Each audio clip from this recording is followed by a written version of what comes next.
Hello, everyone, and welcome to another episode of the War Report. But not just any episode of the War Report. We have a lot of ground to cover in a moderately short amount of time. But fret not, we are not alone today. Of course, there's No. our good No, friend GSP as always, and returning to the show, the beloved Geo. I know there were a few of you in the comments who were very adamant that Geo returns. Well, you have your wish. They love Uh, Geo. third chair. I'm sorry, we tried to get Vile Varangian, but he's currently in a POW camp somewhere in the Donbass. Look, I am disclosing No. information that I Sending should not be power. disclosing on the show, but that ship has sailed. So without further ado, we'll get right into it. And you know what? We're gonna keep to the form, and we're just going to have GSP, our good friend GSP here, give us some brief updates on Ukraine before we dive too deep into these Pentagon leaks. The Yes. minute. Sorry, the minutia minute.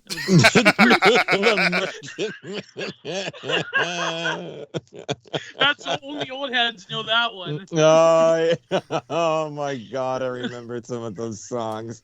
I hate every burg I see. Oh, Scott. No. We are No, off I to did one. Or is it I hate impeccable every start.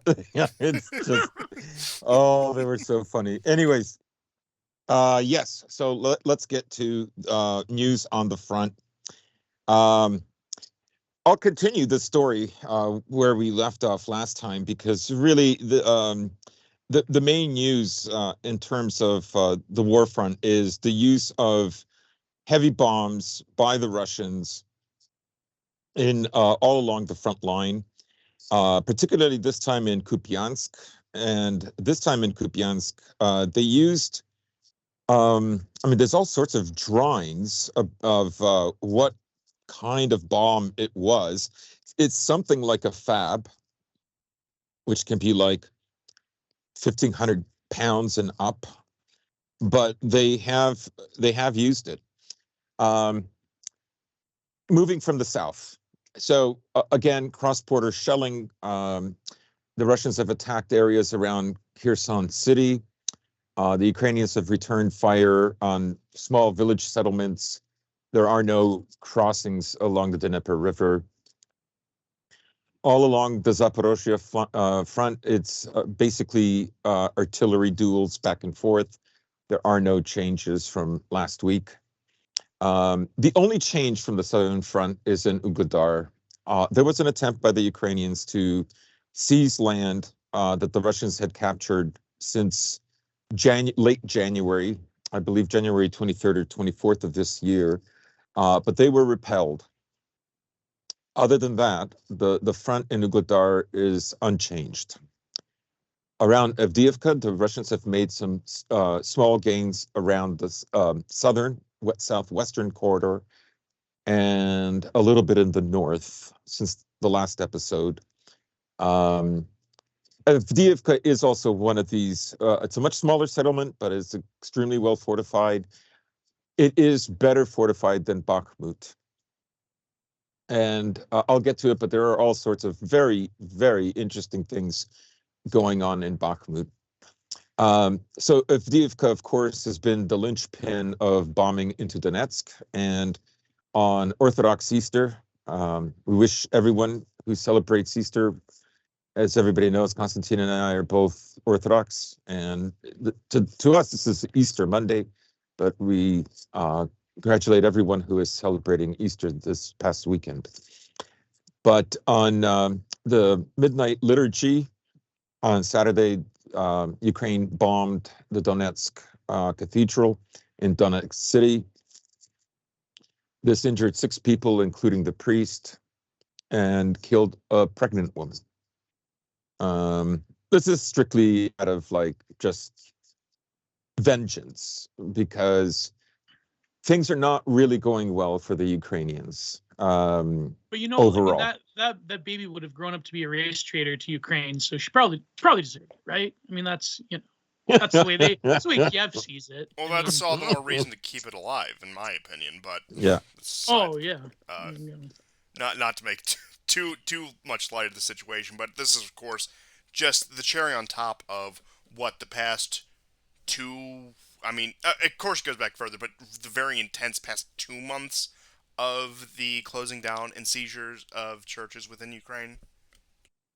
Which is not real. It's not happening according to the New York Times. It's not happening. But It's it not should be real. according to them as well. It's one Exactly. it's It one should of those be. yeah. It's not happening, but it should be happening. Yeah. Same with bombing Donetsk City. Only 2 people ever died being bombed by Yeah, in yeah. Donetsk City for 2 years. Only 2 people, right? That's what yeah, that's what's There have been the several. Telegram have told us. Yeah, that's right. And there have been several casualties, both in Donetsk City and Gorlovka, over the last week since the last show. Nearly 10 over the last 7 or 8 days. Back to that bomb, because this is part of their new glide bombs that the Russians are developing, and what they're using is old stock, and they're attaching these fins and integrating them into their like satellite guided systems. And as I said earlier, it was used extensively in Kupiansk today, um, but it has also been used even in Bakhmut. And that's a good segue to get into Bakhmut, because fighting in Bakhmut has been very severe. There are purported heavy losses on both sides, but nonetheless, the Russians have made very significant gains both today and in the days preceding. They have taken um, uh, the entire track line in the western part of the city. They have moved from Boulevard Street, Boulevard Street, from Rose Boulevard, or Ulica, if you wish, and have gone several blocks further south. But the really interesting thing that's happening now in Bakhmut is the Ukrainians have begun mining the high rises and destroying them. Now, there was a rumor, I think the day after we recorded, I saw video footage of a building that it was literally like a demolition crew had brought down a building, same kind of thing. And some people said that there were Russians inside it. There's no video confirmation of this. That is, they don't have a UAV filming them going in and then the building goes down. I'm sure that's one of their intentions. But today, another video surfaced, and Russians described going into a building that was mined. And it was a 9-story building, and the Ukrainians were basically on the 3rd floor. And they stopped them in time before mining could happen. See, that's the other thing, right? Like, if you to blow up the building, I mean, you would think the Ukrainians would wait until everybody from their side was out. Because one thing I can say this week that I've noticed in watching all the videos is the amount of mercenaries that are dying. Americans, including a middle-aged guy that was a former Iraqi vet. Campbell was his last name. I forget the young guy who died, who was like only 20 or 21. He said, "I want to kill some Russians." Oh, I That's saw why. that video. Yeah. Yeah. He got murked, yeah. Yeah, and anyways, but the Campbell guy really cracked me up, because he stated at one point that he went in to fight for LGBT rights. Oh, wow.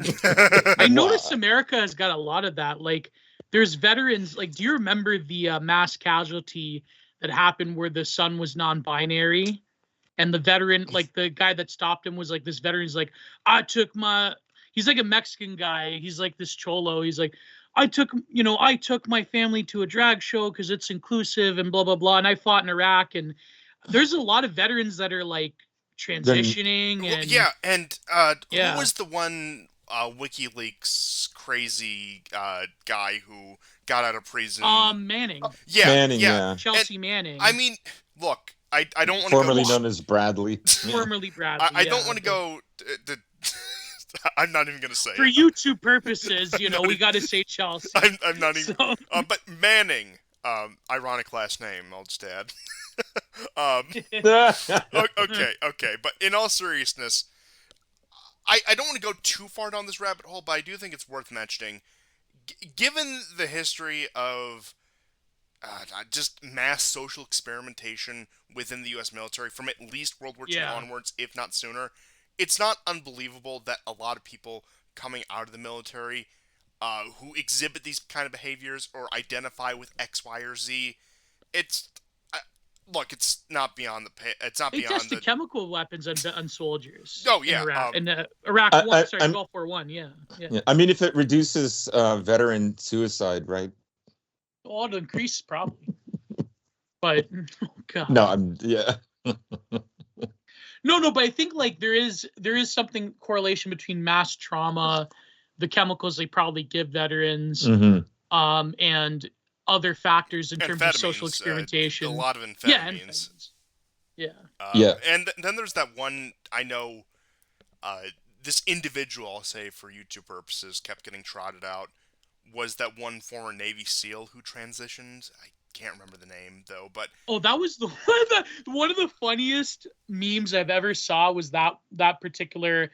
I think this veteran became a trans cage fighter or something, and had this tweet about like I have the meme saved, but it's like, I'm not gonna let anybody tell me what I'm gonna do, blah blah blah, and then it's like the meme, like it cut off right before it said the naughty word, but it's like I'm not gonna tell you what to do. It's like Elon Musk saying like whatever, and then it's George Bush saying to this one person like go to the Middle East and kill sand, you know what? And he's like, oh yes sir, Mr. Bush. Oh say can you see? It's like a picture before transition when they were a Navy SEAL. So it's wild. Like I literally can't believe this is anyway. But here we are on a show with 3 North Americans. I once again must add: would this world really be for the worse if this continent just sunk to the bottom of the Atlantic? The event itself would be painful, but yeah. Well, the poison's on the other side of the Atlantic now. Yeah. It's like that Tool song, "See You All in Arizona Bay." Yeah. So, just to round everything out for the minutia minute, that's then we'll get into the regular news. So, in other words, Bakhmut at the moment is a little over 80% under Russian control. 90%, they said. Yeah. Well, yeah. That's about. But that's Prigozhin. He always has to exaggerate. Yeah, I mean, to a degree, he exaggerates. I didn't know he said 90%. But maybe I didn't catch that one. In any case, the Russians have made attempts to get closer to Chasiv Yar and to Ivanovskoye. It's difficult. I will say that the Ukrainians have put up a very good fight. This is one of the southern roads that leads into the city. There are portions, of course, on this road where they're being shelled. I don't know if you guys have time, but later on, if we want to talk like strategy, I was wondering if you wanted me to read or summarize Prigozhin's letter, because there's all kinds of like ridiculous confusion about it. You let me know, but just to finish out, I say we do it now if it's okay with you guys. Okay. Is that the one where he was talking almost directly to Zelensky? Well, yeah, he includes that, but this is different. This came out on the 15th. Oh, okay. Because the recent one, McCoy seems to believe that was an allusion to like he was almost directly talking to Z-Man. So, yeah. I mean, it could be. I mean, it was an article that was picked up in one of the Russian newspapers. There's a lot of misunderstanding. People are saying, "Oh my God, Prigozhin is begging Putin to give up." So, oh my God. It's not what he's saying. But anyhow, so as far as the front goes, Bakhmut is the territory that Ukraine controls in Bakhmut is very small. I have seen footage of again high rises that are demolished. The Ukrainians do not want these buildings to be used against them. This really indicates how fiercely that they're willing to fight for every square inch of the city. There have been even some Western analysts who have said that it after they lose Bakhmut, it will be a severe psychological blow to morale for the Ukrainian troops. The Ukrainians, in turn, the Russians, in turn, describe how they're dealing with more people surrendering, but the nationalists are not surrendering. They are being liquidated because they refuse to surrender. And in fact, the one of the scenarios that I just described earlier, there were one or two who refused that had to be killed, and the others they took as prisoner. Which battalions? Kraken or? He only described them as in a mix of like regular troops and nationalists. Mm. I'm seeing, like I said, I see a lot of mercenaries. A lot of Georgians are getting killed. We mentioned Americans are getting killed. Polish are getting killed a lot as Polish well. as well.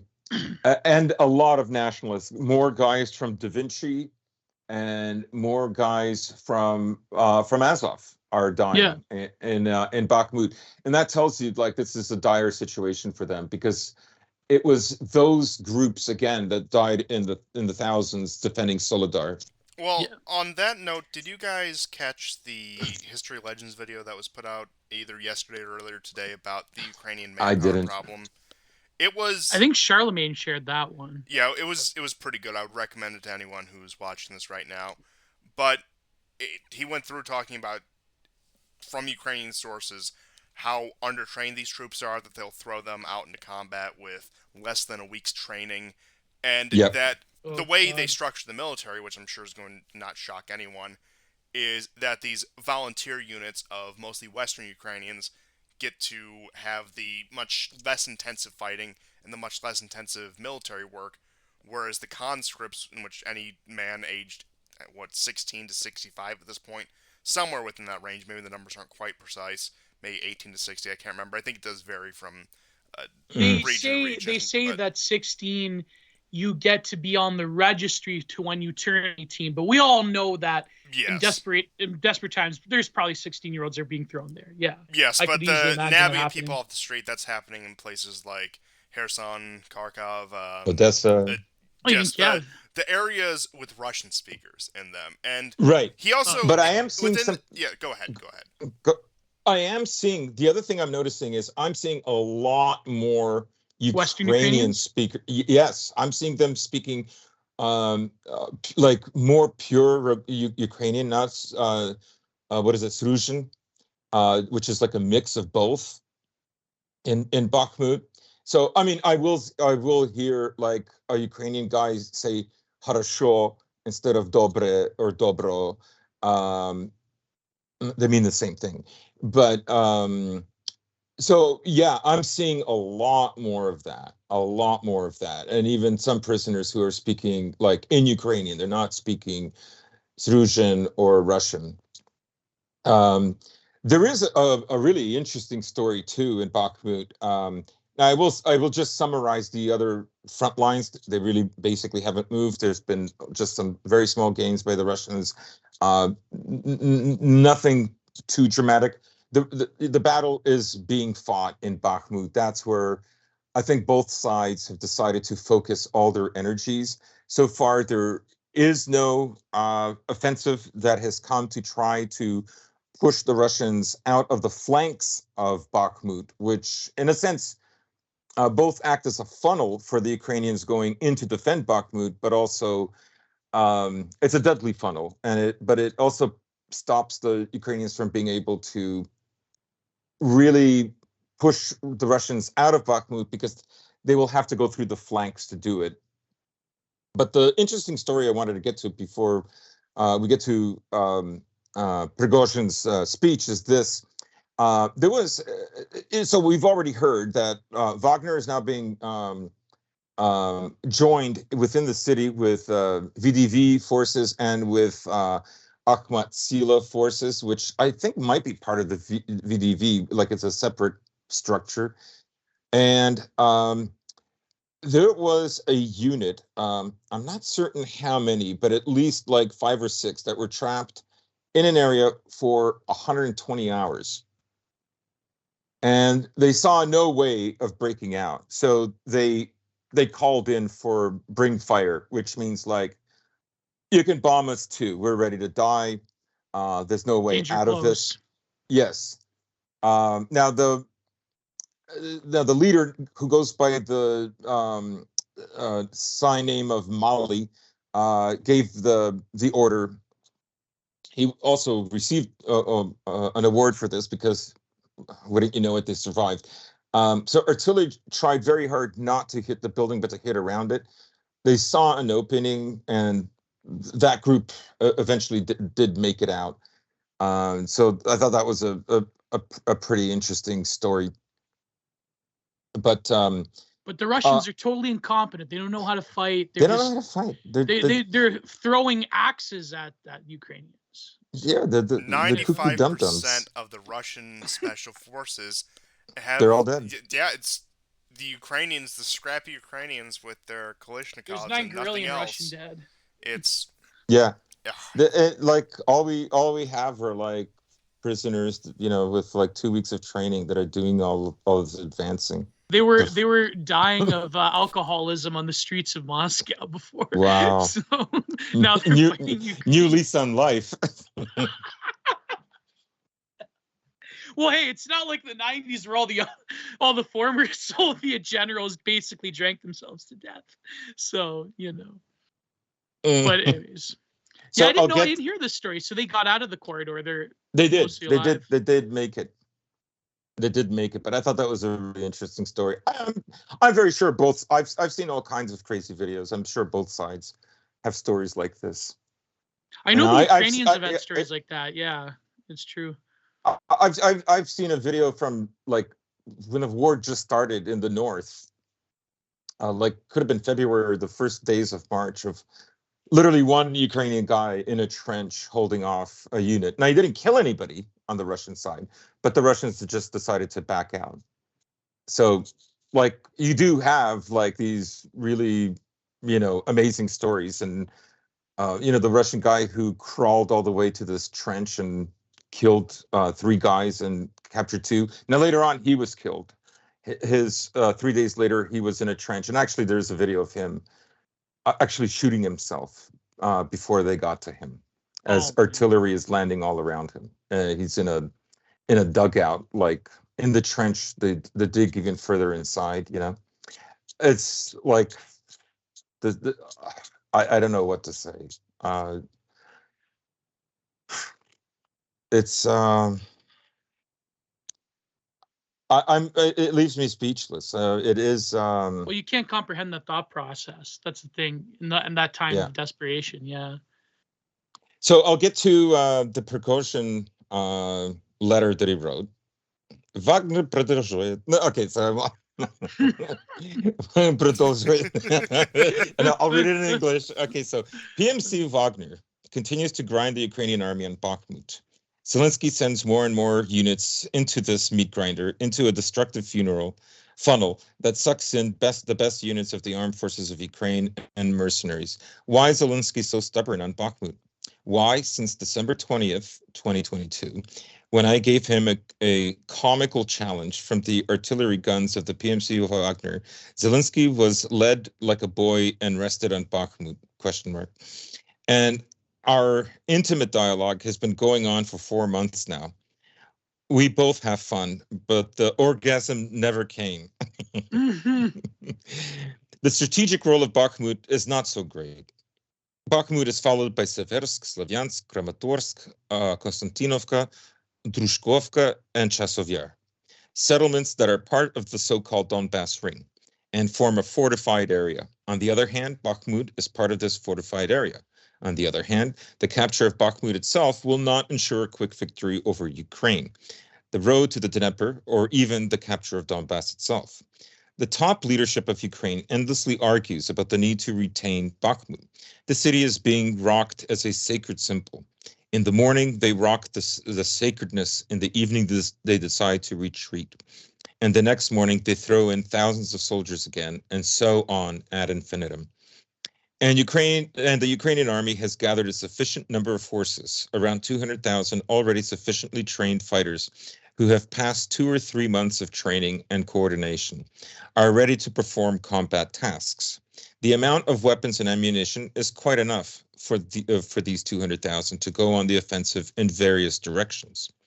Troops ready for a counteroffensive are located in areas of concentration.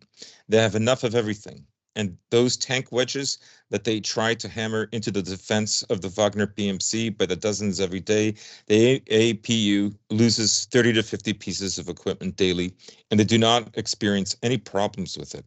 And they have no limits on people, as they say at the front.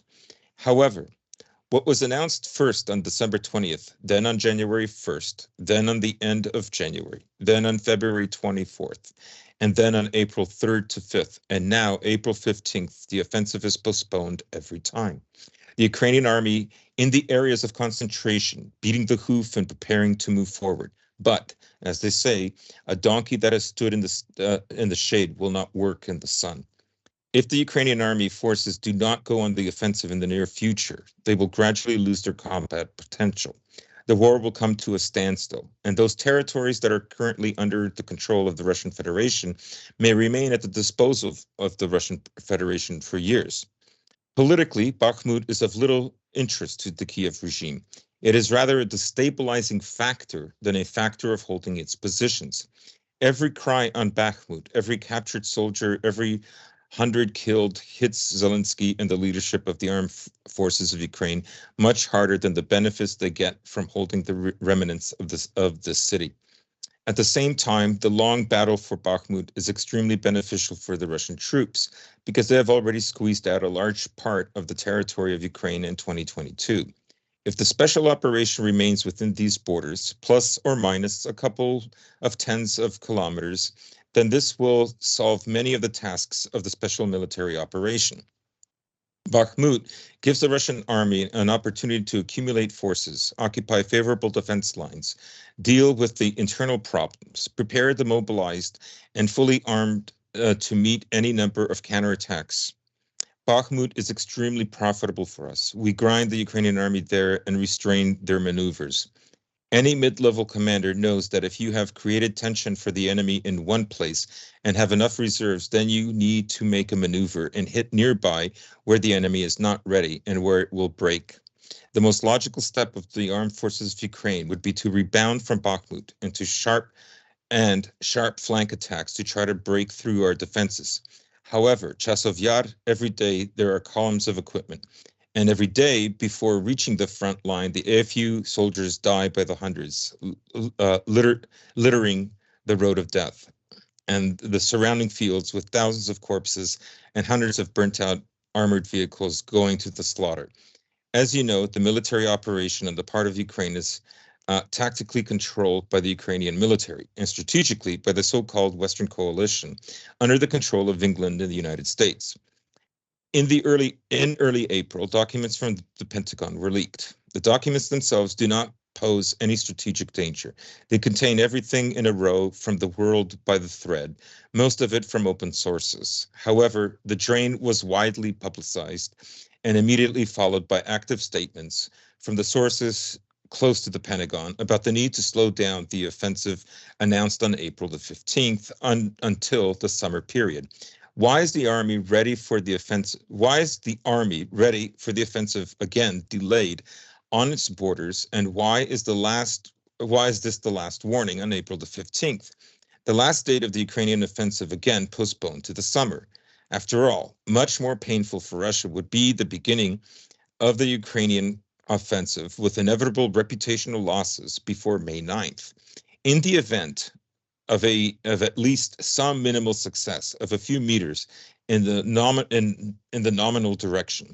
And why is the Ukrainian army again giving odds? It is the Western coalition that makes dramatic pauses. It is the group that reschedules the AFU offensive every time. Perhaps the 21-year-old Jack Teixeira leaked the documents foolishly. Perhaps he was used in the dark. But if this leak did not exist, it probably would have been invented the next day. I emphasize that the documents themselves are not strategic and do not pose any threat to the armed forces of Ukraine after their publication. This means that they cannot in any way add to the risks of the armed forces of Ukraine in the event of their offensive. There are a huge number of conspiracy theories about the events of the 90s, and then in 2014, the Maidan in Ukraine, and the transition of Crimea under the control of the Russian Federation. There are a huge number of different prophecies that tell about the meaning of these events. One thing is absolutely clear. The United States and the Anglo-Saxon group for a long time hatched a plan for the collapse of the USSR as the main geopolitical competitor. In the late 80s and early 90s, they managed to impose a huge number of agents of influence on the ruling elite of the USSR, give new meaning that changed the ideology of the existence of this ruling elite, get the population hooked on the consumer needle, and destroyed the USSR. The collapse of the USSR was the most painful, most severe collapse of empires in the last hundreds of years, and it did not lead to the complete destruction of Russia and its divisions into small principalities. In the bowels of the American Special Services, a plan for implementing the next step towards the complete collapse of Russia has long matured, which fully corresponds to the current US doctrine. The fragmentation of African states, the collapse of the former Warsaw Pact countries, the smaller the country, the easier it is to govern, and the more financially dependent it is, and the more obedient it is. The basis of modern US policy is financial neocolonialism. This is when even the most mineral-rich countries do not possess the wealth of their own mineral resources, but are fully integrated into the production and financial flows offered by Western partners, becoming American satellites, subcontractors, and puppets. Therefore, the ultimate task of the United States in the Ukrainian confrontation is to launch powerful centrifugal impulses in Russia, weaken the power and national consciousness in the society, and force it to turn towards the West, as it had in the early 90s. At the same time, of course, in order to exercise control over the political situation in the country, it is a priority to gain control over the financial instruments within the system, over the production facilities, and over the subsoil. Today, when the special operation began and the Russian Federation failed to achieve the results that society expected, the United States has the opportunity to return to its original plan. The original plan, once again, was to break up the Soviet Union, then go around the perimeter of the country and turn its former allies away from Russia. In 30 years, we have almost succeeded with many former republics. We lost first full control and then good neighbors in relations. Now, this is the section where he's going to talk about the deep state, and the deep state is the Russian deep state. He does not mean the American deep state. So just going forward, this is the Russian deep state. And I realized, like, some of the figures, hundreds a day. Like, yes, there are a lot of vehicles destroyed on the so-called highway of life or the highway of death, but I think there is some exaggeration on his part, obviously, right? So. Yeah. The collapse of Russia by military means cannot happen. Forests, swamps, huge territories, and climate specifics reliably protect the country's territory, making it a huge fortified area. Always in history, the enemy who reached Moscow, as a result, shamefully fled during the road of victory into the road of death on the way back.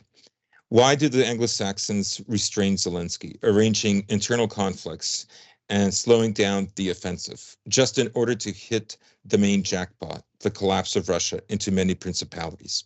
The US does not need a quick war. They need a war that will convince the deep state in Russia and lead to its victory. The deep state is a community of near-state elites that operate independently of the political leadership of the state and have close ties and their own agenda. These elites work for different masters, some for the existing authorities, some for those who have been on the run for a long time. But thanks to their connections, they remain in their places after the elder one has fled. A typical example of this Russian deep state is the opposition of Khodorkovsky and Dvorkovich, and so on. Dvorkovich, whom I have mentioned many times, who fled abroad, left behind a whole trail of scum who were under him and above him, and who are elements of this deep state. The deep state endlessly leaks information and is ready to side with any ally or enemy for the sake of its own interests. It is easy to find an approach to the deep state because it is a sponge inside the country, which on the one hand is red, on the other black, on the third white, and on the fourth green. And from each side, having a connection to the part of the deep state, you can get to its center. The Russian deep state is currently experiencing a serious crisis. Many of those who supported the special operation yesterday are now in doubt or categorically against what is happening. Representatives of the deep state urgently want to return to their normal life, old habits, and comfort. The deep state is tricky and quirky. The conversation of Joseph Prigozhin, now, he's not a relative of Prigozhin, is a vivid example of this. They are ready to mimic anyone. This is our inner, affectionate, cunning, bloodthirsty chameleon. At meetings, they are silent, express their doubts, and when making decisions based on bureaucratic procedures, certain actions aimed at winning this war are inhibited. Since the bureaucracy in Russia today is at an exorbitant level, it is possible to destroy any decisions of the top management aimed at winning within the framework of the legitimate bureaucracy. These are the internal enemies. In theory of Alexander Beglov, this is called a bureaucratic sieve, and a sieve that you can get into, but it is impossible to get out of there. For the government and for the society as a whole, today is necessary to put some kind of fat dot in the special military operation. The ideal option is to announce the end of the free trade zone, to inform everyone that Russia has achieved the results that it planned. And in a sense, we have really achieved them. We have ground up a number of soldiers of the armed forces of Ukraine and can report to ourselves that our tasks have been completed. In theory, Russia has already gained this fat spot by destroying a large part of the active male population of Ukraine, by intimidating another part of it that has fled to Europe. Russia has cut off the Azov Sea and a large chunk of the Black Sea, seized a fat chunk of Ukraine's territory, and created a land corridor to Crimea. Now there is only one thing left: so firmly gain a foothold in the territories that already exist. But there is a slyness. If earlier Ukraine was part of the former Russia, now it is an absolutely national-oriented state. If before February 24th, 2022, the European Union was greedy to give Ukraine tens of millions of dollars, now they're saving tens of billions for the war. Of course, some of these funds please the pockets of the ruling elite of Ukraine, which benefits from the conflict. Many of those who were forgotten yesterday, today got a huge chance for self-realization and enrichment. Although the Ukrainian leadership is getting richer, but due to the heavy losses of the population at the front and the general fatigue from the war, the political leadership needs a victory. For Russia, there is always a risk that the situation at the front may worsen after the start of the counteroffensive. Preserving the existing borders for February 24th, 2023 is the exchange that the United States can offer the Russian leadership today as a negotiating position. That's what a dramatic pause is for. If the government refuses, the APU, those are the Ukrainians, will go on the offensive. In this situation, there may be different scenarios. One of them is that the armed forces of Ukraine will rely on the defense of the Russian Federation, suffer serious losses, and then a colossal counteroffensive of Russian troops will begin the borders of the DPR or to the Dnieper or even to Poland. But given the current dynamics and problems, such a counteroffensive, he means in this case the Russian one, should the Ukrainian counteroffensive fail, is, to put it mildly, not very likely. The second option is that the Ukrainian army will launch a counteroffensive and somewhere manage to break through the defense. In this case, the army, for which years considered itself one of the best armies in the world, may first begin to feel decadent, and then the situation will degrade, as it already did after the defeatist wars of the early 20th century, Finland, Japan, and the tragic events of 1917. This can lead to a global changes in Russian society. The people are already looking for those to blame for the fact that we are not the strongest army in the world, and in this situation, they will look for extreme ones. And these extreme will certainly be representative of the Russian deep state. That is, those people who today, without putting any effort into military operation, are as far away from the theater of military operations as possible, are trying not to lose their capital, to live a normal life. And this is absolutely unacceptable for a people tired of war and losing the taste of victory.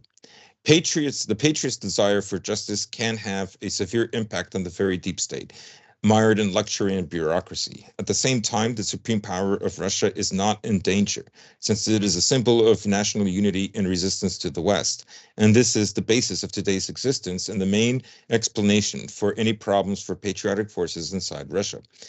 The deep state will push the supreme power to make serious concessions. And according to the existing tradition of deep state, with any changes, try to improve their situation by any means, including by betraying the interests of Russia. Their task is not the country, not the people. Their task is their own position in society, their own comfort, and their own capital.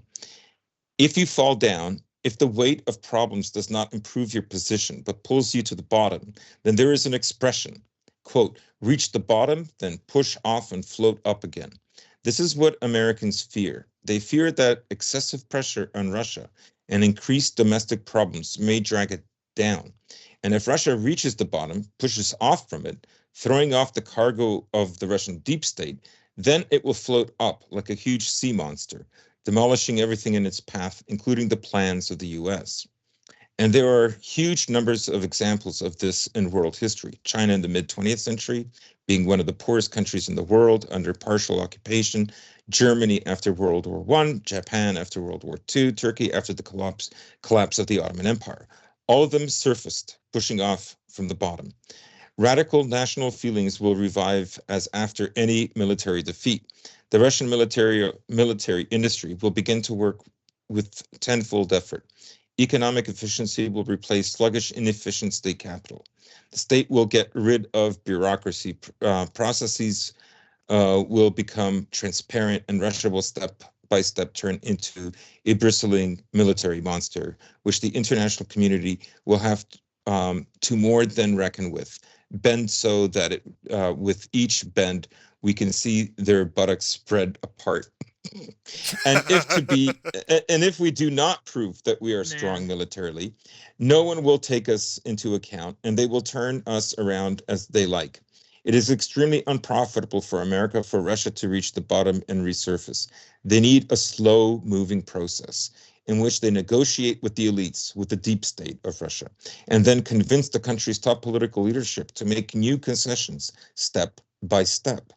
If there are soft agreements, then, according to the American principle of gradual humiliation, first the Friedmans, then the Chubaises will be returned to Russia, then the Khodorkovskys, then the Dvorkovich,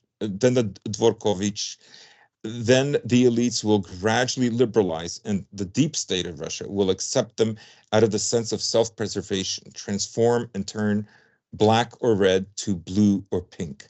I have no idea what the colors he means by this. Of course, such development of events is unprofitable for Ukraine and Vladimir Zelensky. They need to resist and fight. But if these processes take place quickly enough, within a year or two, then a liberalized, Americanized, West-facing deep state will force the Russian authorities to make concessions and under various pretexts return to Ukraine the territories that are currently under our control and that the West considers occupied. These processes, with the question, why did we fight then, will certainly trigger the mechanism of centrifugal forces in the regions, and the Americans will get their way. In this situation, the main plan of the United States will be implemented with, at first glance, a beautiful-looking, soft, calm agreement. Russia cannot accept any agreement, only a fair fight. And if we come out of this fight battered, there's nothing to worry about. Fortified areas of Russia do not allow to penetrate into the depths, and the Russian people have never broken down and will never break down. Therefore, only a fair fight. And the sooner it starts, the better. To summarize, the Ukrainians are ready for an offensive. We are ready to repel the blow. The best scenario for healing Russia in order for it to rally together and become the strongest state in an offensive by the Ukrainian armed forces in which no handouts and negotiations will be possible. And either the armed forces Ukraine will be defeated in a fair fight, or Russia will lick its wounds, accumulate muscle, and tear up its rivals again in a fair fight. Therefore, I believe that the option of contractual agreements is impossible for the future of Russia. So you can see that. Wow. Okay, yeah, I mean, there's so much to unpack here. Yeah. Like, Uh, I didn't know Bogosian watches Keith Woods videos. yeah. Sounds exactly like. So, humiliation ritual, Chobayis. Like, come on. Oh, Bro, man. are you in some of these streams? He probably watched the War Report. No. Yeah. Wait, what? Never heard of it. Oh, that's such a great letter. I mean, here's the thing though. There are parts of it though that are like, I understand like why Western dissidents don't find it very like Palatable. palatable, because he does have like a lot of gay race communism there, obviously. Like, he's got to talk about post-colonialism. He has got to talk about the African countries. He has to talk about, like, which I think, But to be fair to him, he's not talking about them in that respect. Like, when he's talking about the African countries, he likens them to the small Warsaw Pact countries in the sense that they have, because they became small, they don't have sovereignty in his eyes, right? Yeah. In his eyes. And I mean, that's the fate of any small nation. 100%. At all that's times. What people don't understand, but of course, like, that again, that was Mersheimer's point. Like, it's funny because at the same time, there is this like ridiculous compact article by Zizek. Remember when people thought Zizek was based? He has this article about resist Russia's multipolar vision. Russia's multipolar vision. Like, he went from the left should start working with the alt-right. With Richard Spencer. But also resist Russia's multipolar vision. It will be terrible. Well, it's funny because he's right though. Like, no, I mean, he was right about his first thing because Richard Spencer also resists Russia's multipolar vision. So, Zizek and Richard Spencer aren't that far off. Look. Number one, divorce can be hard on a man. So I'll just put that out there. Number one. Number two, in my opinion, my very humble opinion, Mr. Zizek has not said anything worthwhile and since the time he was standing on the bridge over the Danube.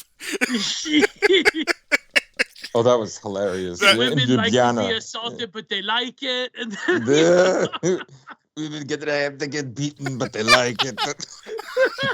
Oriental despotism. Terror, Oriental despotism. Okay, that's it. Oh, man. No, but the letter, I think, like, first of all, did he write it himself or did it go straight? I think so. I think he understands the psychology here.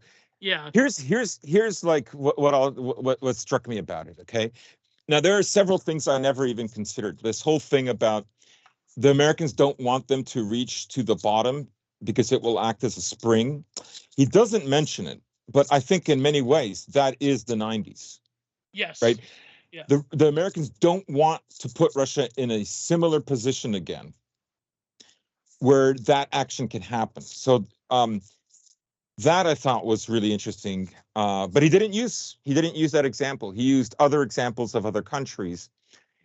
Early on in the article, he does talk about, the 90s and everything when they were going along with this. But you can see that this whole thing about putting a big fat dot on it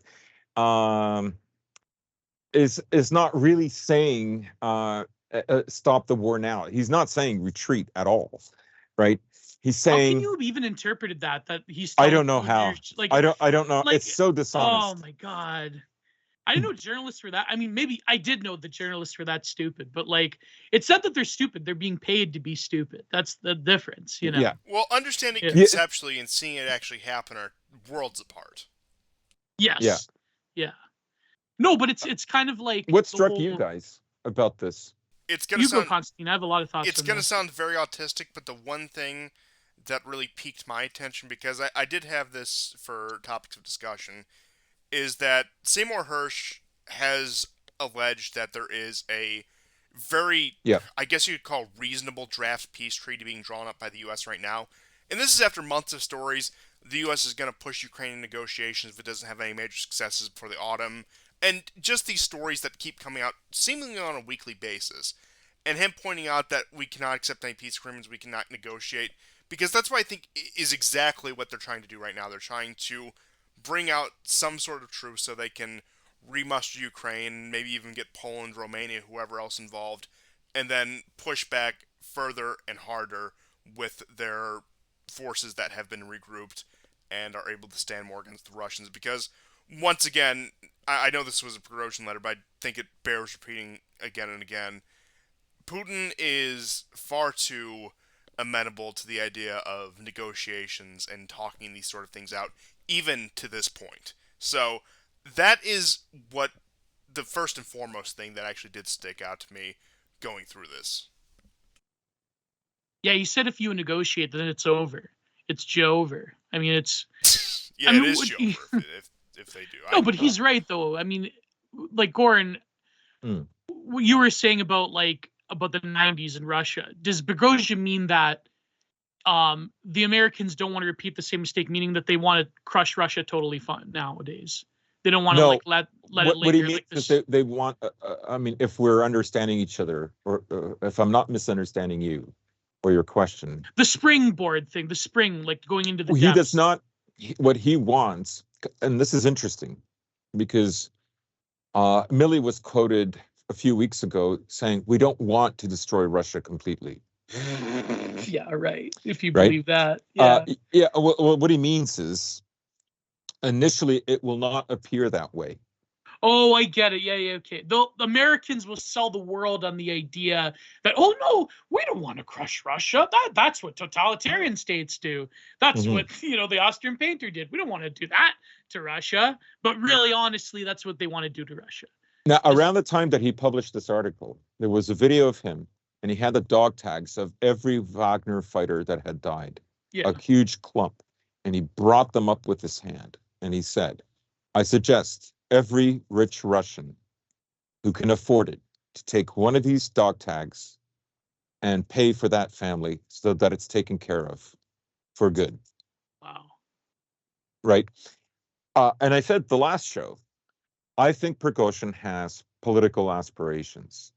Oh yeah, definitely. Prigozhin, more than Medvedev, is a possible leader. Yes, listen, I understand. Not in all respects, he exaggerates.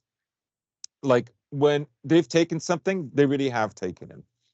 Generally speaking, when he says, like, no, they're not going to give up the fight, he's right, they're not. He's been generally accurate with those things. Only someone who's there knows what the actual losses are. But I would say that if you just ignore all that stuff, right? The thing that got me the most was, if he's right, then he has read that the delay of the offensive is not done by the Ukrainians, who appear to be the ones delaying the offensive, but actually by the US. This is why he stresses early on that Ukraine is involved in the tactical side of this war, and the Americans and the British, the strategic part. But it's beneficial for the Americans to look like that Ukraine is deciding to hold off, right? But just think about it. It's all kayfabe, right? It is. Yes. It is actually the Americans that decide the overall strategy, right? And these documents that were leaked, and we'll get into them, they were not even for the Ukrainians to see. No. Now, he's also right that there's nothing, and I said this, like, we did a show right after they came out, and I said that, because I've looked at least 6 of them, and there was a second batch, but nobody's seen the second batch, and everybody writes all kinds of things about the information that's leaked from the second batch. But there's nothing in them that you haven't already heard from mainstream media. Yeah, or a shit on 4chan that was there, like months and months ago, or on Telegram forums. If you've been watching the Duran on a daily I was basis gonna say, yeah. for the last Like 3 I have, months, you yeah. will not be surprised by anything here. Okay, If you there's listen to my good friend Gonzalo Lira from like 6 months ago, it's in Yeah. these documents. Yeah. Oh man. And we talked about this on the show last week, where I said they don't have enough vehicles yet. Well, I mean, there's all sorts of articles from the Washington Post, New York Times, The Guardian about this. It's difficult to recruit. That's another one. There's a force of at least 140,000, blah, blah, blah. Like all these figures have been batted about for months and months and months, right? So there's nothing. He's right when he says there's no strategic loss for the Ukrainians by presenting these documents. And he's absolutely right that if it wasn't Jack Tahira that leaked them, someone else would have the next day. And I think that strongly implies that the kid was probably set up. Oh, definitely, 100%. Yeah. So I think that was the most interesting takeaway, is that this whole idea about not going for a collapse too quickly, and that America actually decides about how and when to do the counteroffensive. I would say almost anything coming from the West, I have strong doubts. I know I read the Seymour Hersh article, by the way, about Milley's already got a plan, a surrender, like a surrendered bullshit agreement for the Russians. Like, I'm sorry, but it's shit like that just pisses me off, because I think, like, at the same time as the documents are coming out, and they knew, like as you were alluding to, Goran. But I'm sorry, we cut Konstantin off. I have a longer rant. No, go ahead. I'm more interested in what you have to say than what I have to say. No, it's all right. But no, I think that it's all kayfabe, in the sense that how can a fucking 21-year-old guardsman have access to documents sharing on a Discord server to his racist anime friends? Well, okay, I mean, it's come on. That's the thing, isn't it? This is a real damned if you do, damned if you don't situation, because if it is all fake, it really brings up the question, well, okay, what's really behind this? But if not, which I have so little faith in the U.S. government and the Pentagon, I'm actually not inclined to write this off as completely ridiculous. I could see them giving some sort of security clearance to a 21-year-old guardsman in order to leak these documents, because the Pentagon is that poorly run. It has been that way for at least 30 years, if not going back further. I mean, sure, they may have had better, let's just say, OPSEC around the whole thing. But I'm not saying I believe it was this kid. He may just be a front guy for this. But I also don't think it's out of the realm of the possibility that the Pentagon has such little concern for its security, for its OPSEC, that stuff like this can get leaked out by what is a virtual nobody at that point. And I don't know, perhaps I'm wrong by the fact that we would see more if that happened, or perhaps this is the trend of something greater starting. But it does. Yeah. I mean, this is not like the Pentagon Papers, right? No, it's not. It's nothing. This like what the this Panama Papers. Well, sorry, the Pentagon Papers in the early 70s. Yes. Oh, with Nixon, right? That was the or Vietnam it was War. during The Vietnam War. Yeah. Right, but the process of that began under Lyndon Johnson. So Westmoreland, who was in charge of the army and the overall commander for Vietnam, right? He made the statement that there are no more than 299,000 Viet Cong under arms in South Vietnam, right? And I think his name was Adams. Sam Adams was a Pentagon analyst, and he said, no, there's between 500 to 600,000. And Westmoreland said, I cannot publish this figure. We cannot, no, I refuse this, right? Westmoreland also wanted another 208,000 troops. He had plans of maybe going into Laos as well, maybe even China if he had to. They should have, if they wanted to win, they should have listened to him, but they kicked him out. Like, I hate to say it, but Westmoreland was right about Vietnam. Like, that's the truth. If you wanted to win, you got to win. Like, it's a bullshit war. I don't condone the Vietnam War, but I'm saying, like, in the context of the time, if they wanted to win, edging out Westmoreland, I think, is why they lost, in my opinion. But that's no, I don't think it was a winnable war, because I don't think well, I don't think that they were okay. So there's appetite for suffering in war, right? And that includes the population that's not even suffering war itself, as well as the population that is suffering the war. right. And what I'm saying about, okay, the other thing is you can have official Pentagon statements published, and they can be pure bullshit, right? Adams had the right figure because 6 months after Adams had this strong discussion with Westmoreland, 5-6 months later, the Tet Offensive happens. Every hamlet, village, town, city is run amok by the Viet Cong. The estimate that comes out is between 500,000 to 600,000 troops participated in this. There was no other way to explain how broad the attack was, how infiltrating it was into every one of, into so many small towns, on top of the bigger towns in the cities.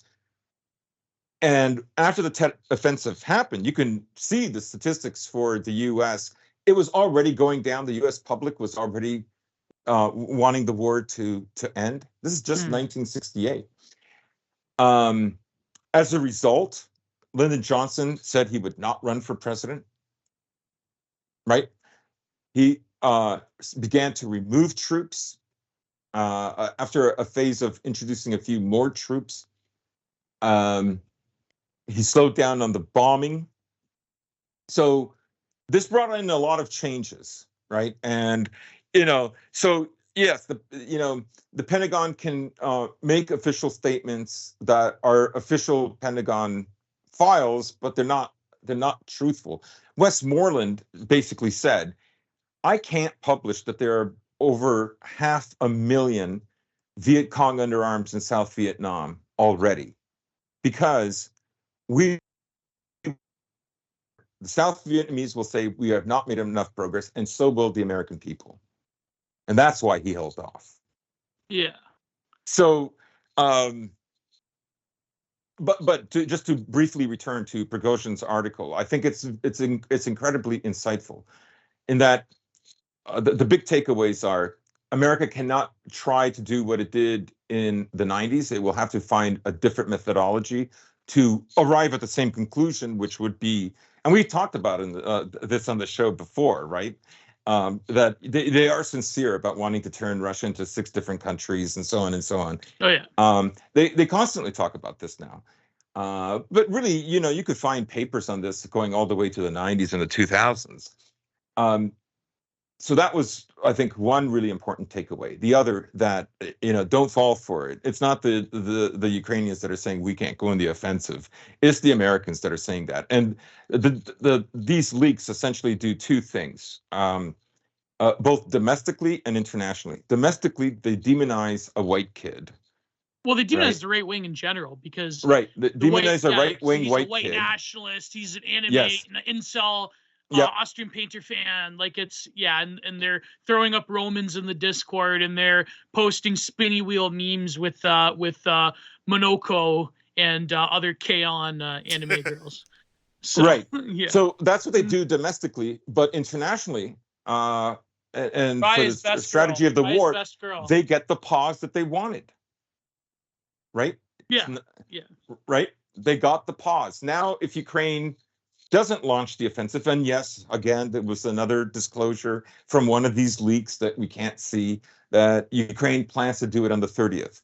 But you already have guys like Schmoigel, who visited Canada recently, and he refused to comment on the CBC what he thought of those documents. State-run media, apparently, according to Elon Musk. So that's, yes, because it is. It is. Yeah. It's entirely funded by the public. Oh, it's not state fund; it's public fund. They have a telethon every 6 months, and everybody phones in with donations. Our tax money goes to funding a show about trans Indians, subcontinental Indians. Did you watch the trans one? Did you see that? The trans Indian one? I haven't. It's pretty. They I won an can't wait. award. I can't wait till this whole thing becomes so mundane and popular. Just like they'll have shows like Trans My Kid, like instead of Pimp My Ride, Trans My Kid. Instead of Dance Moms, it'll be Trans Moms. What a clown show, man. So that's what our taxpayer money. That's what our taxes go to.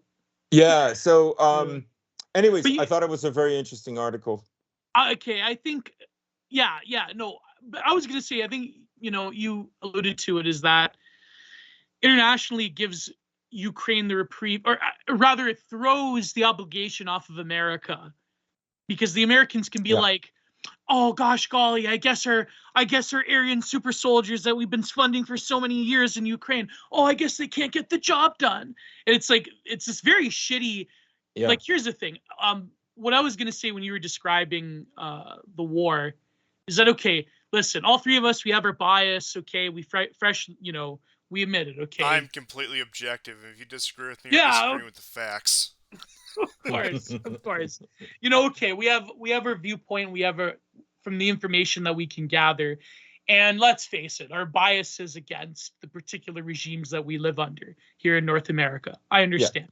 But the reality is that, I've said this before on the show, is that as much as we hate the politics and the sort of culture war that goes into it, you have to realize that these young Ukrainian men, however ill-trained they are fighting and dying, and in the most horrific way. Yeah. And you really do have to show them some respect, and because okay, there have been a lot of like very, far-right Ukrainian battalions that have done absolutely unspeakable, atrocious things. But apart from that, most Ukrainian soldiers have fought with honor, as most Russian soldiers have. And you have to realize that these are young European men that are fighting and dying, and they're being led by the tail by, in my opinion, a very evil, demonic force running the world right now. Oh no, I've said that. I've said this from the beginning. That when you look at the average Ukrainian conscript, and let's be honest, it's not the Azov, it's not the Tornado guys. Not that they haven't done any of the fighting. No. It's these guys who speak either that Creole language of Russian Ukrainian, if not just outright Russian, who are being thrown into a meat grinder by the Zelenskys and the Azov and the Tornado battalions of the world. Yeah. Because at the end of the day, and of course we all know the orders come from Brussels, which goes back to Washington. We all know the command structure around here. Exactly. At the end of the day, yes. they could not give less of a damn about the Ukrainians. They're more than happy to see them used as a meat shield, because the less of them there are, the more happy they are, because fundamentally they don't see any difference between them and the Russians. Just that the Russians have more power on the world stage, and that if the Ukrainians had a comparable amount of power on the world stage, they would not be friendly to them at all. Exactly. But even these far-right battalions, I mean, let's face it, they have been fighting, they're, whether you like it or not, they're the most trained and most resourceful and the most virulent fighters that the Ukrainians have right now, apart from, maybe the paratroopers or whatever. And, not to say I condone them or anything, and a lot of them have committed unspeakable atrocities, but they have been, put it this way, a lot of those far-right battalions have been sold a bill of goods by the Kiev regime. We all know this. They've been used as human meat shields. They've been used as fodder. Okay, so my point I'm trying to make is that it's a very disgusting, in my opinion, move of these leaks for the Americans to basically throw the responsibility back on their pawns, the Ukrainians, and to say that, well, I guess Azov battalion isn't fighting as hard as they should. It's like, just go fuck yourself. Victoria Nuland, all these people. How dare they chew these people up? And let's face it, either way, Ukrainian civilization, Ukrainian society is destroyed. Either way you cut it. Even if they do manage to repel the Russians, by some miracle, they even managed to take back Crimea, which will never happen. We all know this. But, let's say, for argument's sake, will there be a Ukrainian society the way there was, let's say, in 2021? No, sorry, 2020. Sorry, that's when God, I lose track of the dates. Will Ukrainian society look the same in 2024, 25 as it looked the same in 2020? No, it will not. Okay. Now, we can make jokes about there will be gay pride parades in Kiev and all that crap. But the point being is that economically, socially, demographically, those people will never be the same. Well, I'm glad. So you've seen the yeah, figures of yeah, the loss of young males is exactly. Yeah, really, really high. That's why like the overall figures that they give, like we don't know if these figures are right. based on something that they have they're discussing this in late January, early February, but those figures could be based on stuff from December. Yeah, And be it could higher. all just be bullshit, right? Mm. You have like, this whole killed in action debate, and was it photoshopped or not? I mean, I don't, I don't particularly care, because I think the figures represent from a much earlier stage of the war. Um, the fact of Yeah, the matter is, right, like, you can't keep asking, like I think Ukraine had like 800 tanks when this war started, yeah. right? And it's constantly asking for more tanks, But right? the point being is that I think the figures are real in the sense of they've whipped most of the Western world into a religious fervor in support of Ukraine to the point where the average normie, like, knows obscure towns on the edge of Bakhmut, right? Maybe not, but you know what I mean. I Mm. think these figures, for them to do this dramatic reversal to say, oh, you know what? All those people like Gonzalo Lira and the Duran, and even like Colonel, who's the McGregor. colonel, McGregor, yeah, even like McGregor or Ritter, Scott Ritter, like all those people that we've told you for like a year now, or Gray Zone, that they're all like working, they're Russian disinfo agents because Yeah. the Russians fund global fascism. Apparently Matt Taibbi is a fascist. I didn't know that. That's pretty, Yeah. for a year now, they've been like they've been saying Yeah, this. yeah. They're But proto-fascists, yeah. exactly, yeah, they're Marching Russian. orders from Dugan.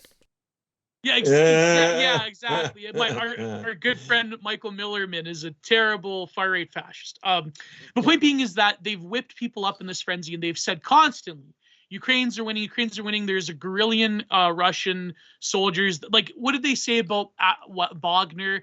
That like the 80% fields casualty are rate. yeah, the fields are littered with Wagner soldiers, that Prigozhin can't empty the prisons fast enough in Russia. They have to create more prisoners in these like obscure oblasts in Russia. I'm pretty sure that's happening, right? So for months we've said this, but Yeah. now we have confirmation of the Americans saying, well, actually, because of this evil far right Austrian painter fan with a fucking anime profile picture that's sharing this on Discord to his other racist anime people that are funded by the Russian Thiel network, I'm sure. Whatever they want to say, whatever the Daily Beast is reporting on. Now they're saying, well, actually, yes, it's true what they're saying. What Matt Taibbi and Gonzalo Lira and Scott Ritter, that the Ukrainians have probably lost 200,000 men. Okay, I think that, first of all, you have to analyze, why would the Americans want such a dramatic shift in the narrative, number one. Because we've seen this during can we say that word in YouTube too? COVID? Convid. Okay, we call it convid in COVID, these yeah, parts. COVID. That's what Kali muscle. That's what he called it, COVID. So we've seen this during COVID, where we have to accept dramatic shifts in the narrative, because the way that the sort of hyperreal world that we're living in, the way it works now, is that you can expect the public to accept these dramatic shifts in narrative. But also, why would it be advantageous to say that the Ukrainians are losing now as opposed to the Ukrainians were losing in 2022, right? Yeah. So I think it's probably a way for the Americans to blow steam off of themselves, to say that, well, we funded all of these, we funded all of these super soldiers, and apparently they're losing. And I don't know, we can't do anything about that. They're just like, and they'll go back to the same old bullshit, anti-Slavophobia, where it's like, oh, well, I guess those dumb Slavs, they can't do anything right, not like Anglos. So it's going to go back to the same old, well, I guess they're a bunch of like Asiatic orc Slavoids that we said that they were during the Cold War. And so now you have this dramatic shift in the narrative, right? So I think it, like what Goran and you, Constantine, were alluding to, is that it probably is to blow steam off of the Americans, and it probably is a way to like soften the blow if there will be a path towards negotiation, or it could just be like another domestically, it could be a justification to say, Mhm. well, this is why we have to fund Ukraine, because of the evil, fascist, Russian-funded far right in America. Yeah, of course. And They've by the way, always, if Trump ever gets since in, Trump, he's also ever since Trump, yeah, they've made that yeah. connection. And of course, Right. it gives them Exactly. license to continue further politicization of the military and the Pentagon, saying we need to Yes, make sure there aren't that any. we have to purge the military like the Soviets purged the military.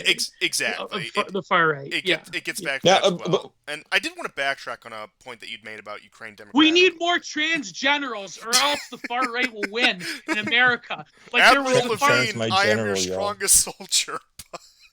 But No, it's like it's like the Gulf War. There were far right elements in the American military in the Gulf War. But conveniently though, Timothy McVeigh just so happened to be in those particular units that were of the far right in the Gulf War. And then we all know what happened there with the Murrah building. Just so happened to be that Timothy McVeigh was in the that one particular militia in Arizona that didn't do anything, but the Pentagon had to demonize. But anyways, yeah, this is ancient but history. Gladio's all Rumors. fake. It's a conspiracy theory, whatever. But I did want to backtrack ever so slightly on a point that you made about Ukrainian demographics, because you made a good point about, again, we're talking about, what, 200,000 young men who have probably died in this war. I mean, that looking at a country like Ukraine, about 40 million before the war broke out, that's an atrocious number. But then you need to also consider several other factors. So from 2014 onwards, Ukraine has had an emigration rate of about 1 million a year up until the start of the war. Start of the war made that number skyrocket. Oh yeah, after the Maidan, they just fled from Ukraine as fast as they could, whether that be to Russia, whether it be to other places in Europe, wherever they could. Oh, you mean? Oh, I thought you meant into Ukraine. You mean out of? Yeah. Oh, yeah. Out of young women, especially, apparently have really. They've moved to Canada and all over the place. And Trudeau has yet to give me and Goran our state-subsidized Ukrainian GFs. That is a crying shame. And also, I will just add as a personal anecdote, about 3-4 years ago, an old Ukrainian man did try to arrange a marriage between me and his granddaughter, but that's aside the point. That's aside. That happened to me as well. I kid you not. I was working as a canvasser. This is like years and years ago. And there was a Ukrainian couple that could hardly speak any English. So I spoke to them, like, in a mix of like what I know from Macedonian and Serbian with a bit of Russian and some Ukrainian words. And we had a conversation, and I said, no, actually, I'm already engaged. I said, the next question was, do you have a brother? Okay, now that we all have our Ukrainian love stories out of the way, I don't know if you have one you'd like to share, Gio, before we get too far on this path. But I will say, the figure I saw that was shocking this week, now I don't know how much stock to put in it, but something about 1/3 of Ukrainian refugees in Poland say they have no intention of returning to Ukraine and intend to stay in Poland long term. No, why would they return? Why me and my old man talked. To what? Yeah, to what exactly? Like those people that came to Canada, those people that went to Germany, especially like Poland and Russia. I mean, there's tons of Ukrainians that have relatives in Russia that just shacked up with them. They're never gonna go back. Russia, since the special military operation, has more refugees than Poland and Germany combined. Yeah. Have Ukrainians made their way to Britain? I'd imagine. Oh yeah. Yeah. No, I mean they made their way to Canada. Well, because Trudeau imports them, but. The point being is that if you're Ukrainian, you have relatives here in Canada, and you've managed to flee. Like I know people like this. They're never going to go back. Like, come on, what would they go back to? Like the ethnic Russians, they're never going to leave. I mean, maybe the ethnic Russians will probably stay, but there will. I think if the war cools down and the Russians manage to maintain security for these eastern regions, I do think there will be a repopulation of these. Not by Ukrainians, but by ethnic Russians. That is probably. I mean, they need to build things. Apparently, they're importing North Koreans to go and. No, we already dealt with that. That's not true. So you're saying they're going to resettle Eastern Ukraine with ethnic Russians? Well, we have an interesting name for those people. They're called locals. But in all seriousness, the resettlement of Mariupol, now they showed like the Central Asian and the Korean migrant workers who did a lot of the construction work, but the resettlement was actually mostly people who had lived in the city beforehand, and you guessed it. I know a lot of far-right people are making... It's their only way. You have to stop supporting Russia. It's for your own good. That's what a lot of white nationalists are making hay about. Once the war is over, they'll just give the power over to Azov, and like it'll be the first 99% ethnic white state. Just watch. Just stop Yeah. supporting Russia. Yeah, it's You know like what's gonna these people are happen to those delusional. Yeah. Imagine thinking like you can prosecute World War III, and and you're an Azov battalion. Like, are you insane? Like, You know what's going to happen to those Azov commanders if the Ukrainians manage, if the Alinsky regime manages to win with the help of America? You know what's going to happen to them? There's going to be a lot of convenient sunsetting to that oh yeah. certain leaders. You know, that's yeah. But I mean, in a way, they need to keep the war going indefinitely because if they lose, the yeah. same thing will happen. You know, given the news Oh yeah, out of Israel, the theories that were going around right before the war started, in fact, at even a little bit before the war, about how Ukraine is supposed to be Israel too, and that they're preparing the land for the Jewish population to migrate back. It's looking less and less ridiculous. I'll put it that way. I don't believe it, but it's more believable than it was a year ago. Well, living in Tel Aviv, you know, that's not very. The prospect But of living in Tel Aviv long term isn't that good recently, but you Oh, know. oh no, but you know what? it's hell Just on to their briefly, skin that Ashkenazi complexion cannot handle. It makes you ask quite a few questions, but I'll put that to the side. How do those ethnic Russian Jews? How do they handle the sunburn in Jerusalem? I mean, that's why I they have the highest rate of skin cancer in the world. I thought they as high as Australia. Yeah, because Holy crap! once again, look, this may be more controversial, but with my 4% Syrian DNA, I'm more Semitic than most of them. who would have thought that taking ethnic Russian Ashkenazis and putting them in the Middle East that could lead to skin cancer? Who would have thought about that one? Yeah. You know. But you know, just to very briefly circle back to all these figures. So I just have three things to say. One, a few days ago, another like apparent leak. Again, this is the second batch that claims 100,000 Ukrainians have actually died. You know, as of so they're already backtracking. Let's not also forget that it was van der Leyen who, in November last year, said 100,000 Ukrainian soldiers had died.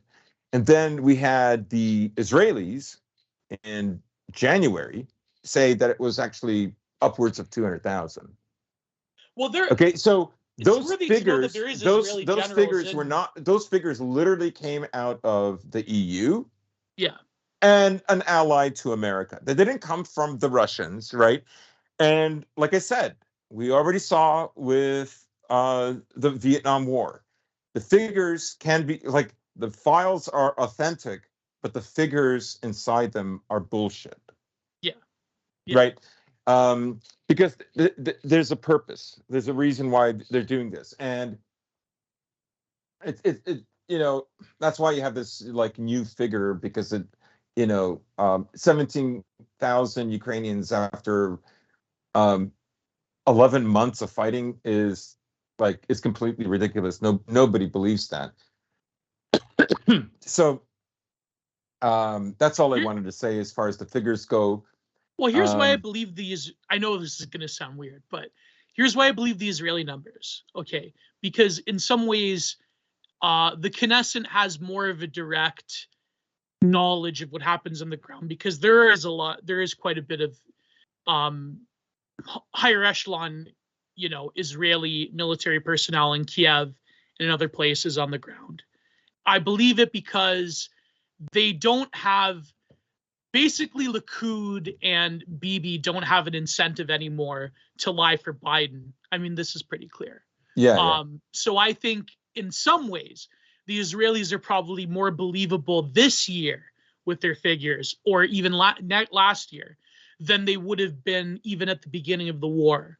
Because the relationship, like as you two have went in your last episode, the relationship between Israel and America, ironically enough, isn't pretty good right now, between Biden and the Likud party. So I think that maybe it's a way for like as a little hee ha ha for Bibi to be like, you know what, Biden can go fuck himself, and then we're going to release the real numbers. Because they I know. mean, nobody has challenged the Israelis on anything that they Exactly. said regarding the Ukrainian war, and they could, right? They have plenty of motive. Yes. The Biden administration is unhappy with Likud or with Netanyahu. Of course, in one of the leaks dealing with Israel, that particular leak actually had an FBI FISA attached to it. Oh, that's right. Yeah. Right. Yeah. It of course, they admitted they spied on Israel, but who cares? Israel spies on the U.S. all the time. But they admitted that there were tensions. Well, the fact that it came from the Israeli military and not Mossad itself, because apparently even Bibi is on the outs with Mossad right now. Yes, they are. Yeah. That's another sort of key evidence of where the info is actually coming from within the Israeli military rather than Mossad, because we all know that like Mossad pretty much does cooperate with the Glowies in America, and they probably don't have any loyalty to Likud right now. Not to say that, not to make any political implications of it, like certain personalities on the E-right have, but I think that it's pretty like as you've alluded to last episode, both of you, the situation in Israel is pretty fucking complicated and pretty not very good for the Israelis in general. So I think they don't have really an incentive to lie about the numbers of like 200,000 dead. I mean, we all know that from the beginning of the war, Canada, Ukraine, Canada, Israel, Britain, that they've had military personnel deep within the corridors of the Ukrainian military. The AFU, is that? Yes. Ukraine, is that how you Yeah, say it? AFU, yeah. Armed Forces Ukraine. Yeah, there you go. Yeah. So I think that, yeah. But in terms of the numbers themselves, though, what do you guys think? Do you think it's been 200,000? I mean, I would say it's probably like definitely 100,000 or more. Yeah, but it's just not something that I personally dwell on. Right. I think the 7-to-1 ratio is probably more or less correct.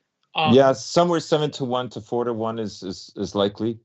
4-to-1 is more the conservative, I think. Yeah, 4-to-1 seems better. Yeah. I'll just say it's extremely believable, just in short. It's 4-to-1 is more believable because 7-to-1, you're like approaching Russian propaganda territory. You're approaching like Vadic territory. So yeah, we'll just never know. And I think one of the things, like you saw the American public, which was suffering almost no repercussions during Vietnam, and Vietnam, who was suffering tremendous repercussions, particularly in North Vietnam, still held out longer. They still endured the pain better. So I think that's like an equation. Like that's never taken into the part of the equation, and that is really what determines the outcomes of so many wars, is the ability to endure pain. Yeah. And that's like one of the reasons why I don't necessarily dwell rather than buy what like the killed in action are. Fatigue does set in. That's like. Sometimes it sets in sooner. Sometimes it just depends on the regime that's in charge. Yeah. Oh, sorry. Go ahead, Gordon. No, I don't have anything else. Well, I have a theory cell take on that one. I have a more of a. That's why we brought you here. Yeah, there you go. It reminds me a lot of what Baudrillard said about America, in the sense of the reason North America in general, the reason why in the last, I would say 50 to 70 years, at least the post-war era, has become sort of like the postmodern machine, and the why like certain French ideas take off in America is because when you have a civilization, and remember, even Spangler said America will be the next big thing. He said this in the interwar period. He said, but he said that America won't have the same staying power as Rome. Or, I mean, I have to consult people that I would have to go to my friend Spangler Acolyte or John David Ebert to talk about this. But the point being is that America, the reason there is such a level of abstraction and deterritorialization when it comes to foreign affairs, especially, is because of the geography, more or less, and the nature of the people that have populated the North American continent. I don't just mean Americans, I mean Canadians as well. Yeah. The reason why we have a certain worldview is because we don't have the situation of the rest of the world. Really think of it this way. The rest of the world has a situation where historically their neighbors wanted to kill them all the time, in Europe especially, in Africa, in Asia. You know, the Vietnamese, they got help from the Chinese. Do you think they wanted to get help from the Chinese? If you look at that history, right? But the point being is that America, North American people, by which I include Canada, Mexico is a little bit different, I would say. It is. But it's a different civilization. It's a different civilization. Let's just say the far north people of America and Canada. We really are detached in a way from the machinations of world history, right? And so when you look at things from that lens, when you look at all of the wars America has engaged in the 20th century especially, yes, it's true that North American people suffered with debt, with economic hardship, with other things that accompany war efforts, especially during World War II. But when it comes to having your entire civilization and empires uprooted, the North American people don't really have that same consciousness that the average European or the average African or the average Asian does. Right? I mean, when was the last time a foreign army was in the U.S. cap? It was 1812. The War of 1812, that is. Well, one of the things I wanted to say when we were talking about Israel and the apparent split right now, I think dovetails very well in what you're saying, Oh, Gio. look who Nixon saw it. Well, no, what I wanted to say was, you know, because I suddenly remembered something that Spengler said. You know, he said peace is a desire and war is a fact. Yes. And but I wanted to extrapolate from that and say that in a war, geography becomes sovereign again. Geography becomes real again. Exactly. And you brought up this deterritorialization that happens within the consciousness of like the North American, right? But we're talking about the European descent North American, right? Yes. Yeah. Because he's finally away from all of that. He's got two oceans, and you know, he just a man is alone now. This is what Spengler said about America. Yes, that's right. Right. He's just dealing with like people from the Neolithic, and that's it. And we all know what happened with that, right? So So there's a way that war brings in this reality of geography, right? And you know, no empire more than the U.S. has wanted this fluidity that Baudrillard talks about. Yes. And this deterritorialization, right? It's what allows the individual to forsake his own historical identity and his sense of obligations to his society and the survival of his people, right? And this happens everywhere. This even happens in the work of art. I mean, that's the subject of my book, actually, that I'm writing. So. Oh, wow. Yeah. That's good. Yeah. It may be a bit premature to say this, but give this man your money. Yeah. It's a small publisher, you know, but he fronted me some money, so I can say no. He's a good guy. He's a good guy. So it's none of the publishers that you know. It's not like Mike from Imperium Press or any. It's a smaller. He was publishing out of date books, like a lot of esoteric stuff. But then he wants to move to like legit, you know, living on. So he was. I was the first person that came to mind to him. Give this man your money. Nice. Congratulations. Oh, by next year when the book comes out, hopefully you'll give me my money. I'll be, go on the podcast circuit. We'll see what happens. Beautiful. Beautiful. Alex Kashuta, #3 with Gio. There was a graph that went around recently, which you can. It's like it's funny because my friend Default made it, but it was the tweet that went viral. All of these e-girls, you can only redact 3 of them. And like universally everyone chose Radfem Austrian Painter. Nah. I don't know why I'm friends. I shouldn't admit this on air, but I'm cool with Radfem. She's all right. She's good to me. I shouldn't have said that Constantine, maybe you can edit that out. No, Constantine, look, we all sink or we all swim. Your friendships are your own. I will withhold. Actually, I don't really have a strong opinion on that many people. I'm kind of a boomerish when it comes to this tech stuff. It's actually what do you guys think of Radfem? It's I have no idea who this person is. Look, honestly, I don't. I just say I don't like to give attention seekers their attention. That's all I'll say. That's true. But anyways, we destroyed Gordon's point. Go ahead. Beautiful. You were talking about Boji. Oh, who cares anymore? I'm joking. Why don't we should move along? We should probably get into the leaks themselves. And, the leaks themselves. No, but the point being is that like this, you have to realize the consciousness of the average North American as opposed to the average, European. I think that's something that is often neglected in this war, and the fact that people can we do it to an extent. I can't exempt myself from this, but the fact that you can graft your own culture war politics onto to the destruction of human life like this is kind of we do it too. I do it. I'm not sinless here, but I'm just saying that the reason that we can detach ourselves from it is because of our unique position. And I feel like even people in Britain that have sort of the same consciousness, because Britain kind of was detached from the rest of Europe. I mean, the UK in general. Of course, they had to contend with the Scots and the Irish and the Welsh, right? But let's face it.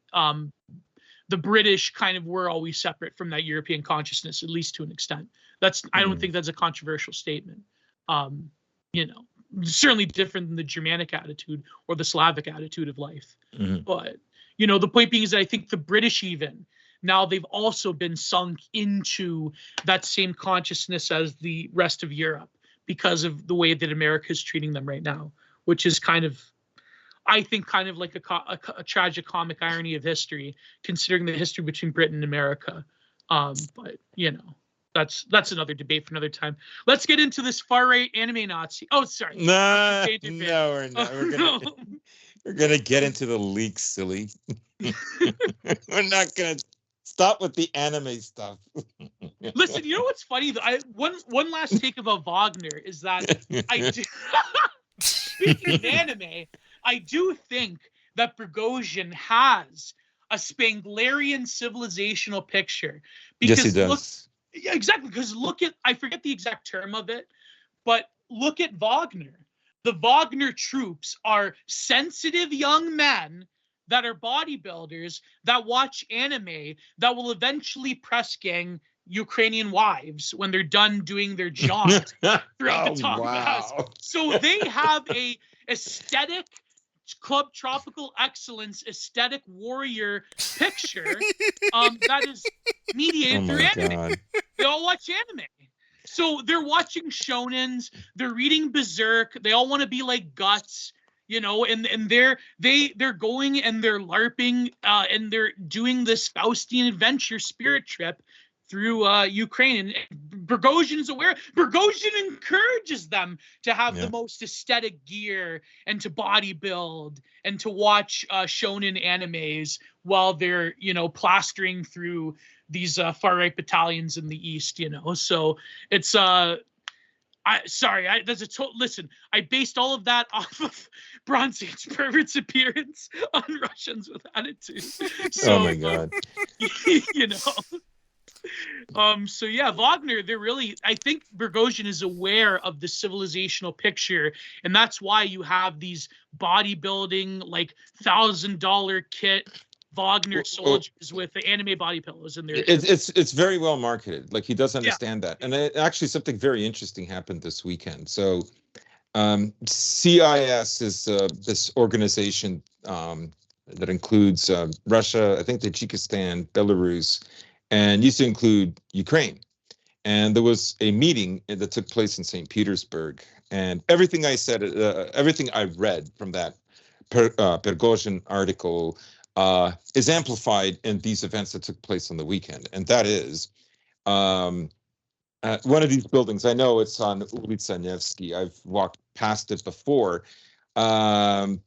the flags went up, and of course, Ukraine. I think 2018 is like when they kind of were no longer in this organization anymore, right?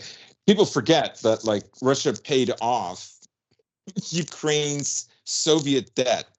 Oh, Every other Soviet state had to pay half except Ukraine. And then they paid Ukraine's debt from 91 to 2014, which they finished paying off in 2017. Right, but they want to kill all the even when they were at war with them. Yeah, because Oh my for them God. it's an investment. For them, it's they cannot afford this area to have an antagonistic empire at their border, right? You can look at it that way, but there's also emotions, right? There are people who feel a very close kinship to them, and they have like they're partially Ukrainian. No, but I thought I they met wanted lots to of Russians. G-word them. Hmm? I thought they Oh wanted yeah, to G-word whatever. hide Like them. yeah. You I mean, know? literally worst genociders ever. So so what happened is this flag went up along with the other flags of this organization that ostensibly Ukraine is not a part of anymore. And Prigozhin was furious. Prigozhin was in St. Petersburg, that's his hometown. And he immediately started going off on VK and Telegram. He addressed Putin, who is the scum governor of St. Petersburg. How dare he put up the Ukrainian flag? And then this like young Russian dude literally walking by with like very short hair. I won't get into maybe what organization he might belong to. Or what ideology he believes in. Yeah, we're not going to get into that. So he literally dragged the Ukrainian flag down and took it off within hours. And this is what I mean. Prigozhin, I think when you examine that article, he really has his beat on things. If you just get past some of the exaggerations, like he really, I think he understands the psychology, and he particularly knows like what the traders want. He's like, because remember, one of the leaks said that the U.S. has infiltrated every strata of Russian command. We know them better than we know the Ukrainians. I mean, that's just they've been saying that for a long time. It's utter crap. If you really believe that the Americans are upset when Ukraine does a terrorist attack or an assassination in Russia, you're like being an idiot. There's the reason. Again, the reason they don't like give them that many long distance nuclear, not nuclear, but long distance missiles, okay, is because America needs a process, um, not a victory. It's Ukraine that needs a victory, optically speaking, Yeah. right? Um, You know when that was America's true? task is to fragment Russia, Yeah. right? That does not mean like it will happen if Ukraine wins or loses, right? That process has to begin before there's an outcome in Ukraine. And I think he understands that very well. No, but ironically enough, you know when that was probably true? It was probably truer in the 1980s in the Soviet Union than now, in terms of the Americans knowing intimately the details of the Russian military and the Russian intelligence. They knew more about the Soviet Union. They probably know about the Federation and the Republic of Russia right now under Putin. So there, you know what I mean? So I think Prigozhin, I mean, he laughed it off in his letter. He's like, well, they say that. Another thing too, I want to ask you about what he was Prigozhin. Is that what he meant by the deep state in America infiltrating the heart of Russia? Is that what he meant by? He refers to the Russian deep state a lot. No, the deep state only means the Russian deep state. It never once means the American deep state. Oh, okay. Yeah. So what he's talking about is a class of people that are very wealthy. They may or may not be in the military, but they may be adjacent to the military and adjacent to the government, right? Right.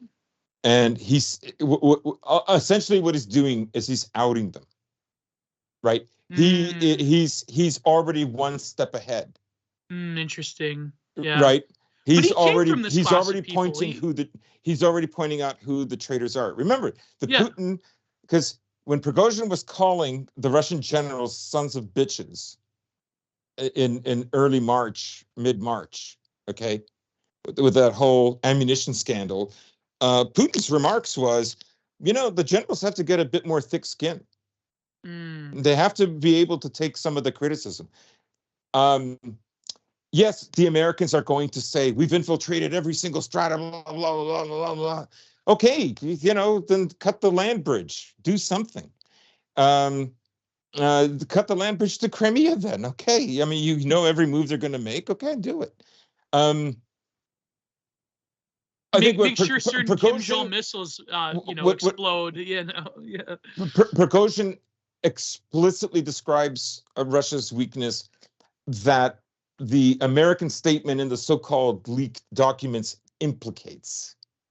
Right? They say we've infiltrated them, but what they're really saying is there are elements of Russian elite that want this war to wrap up.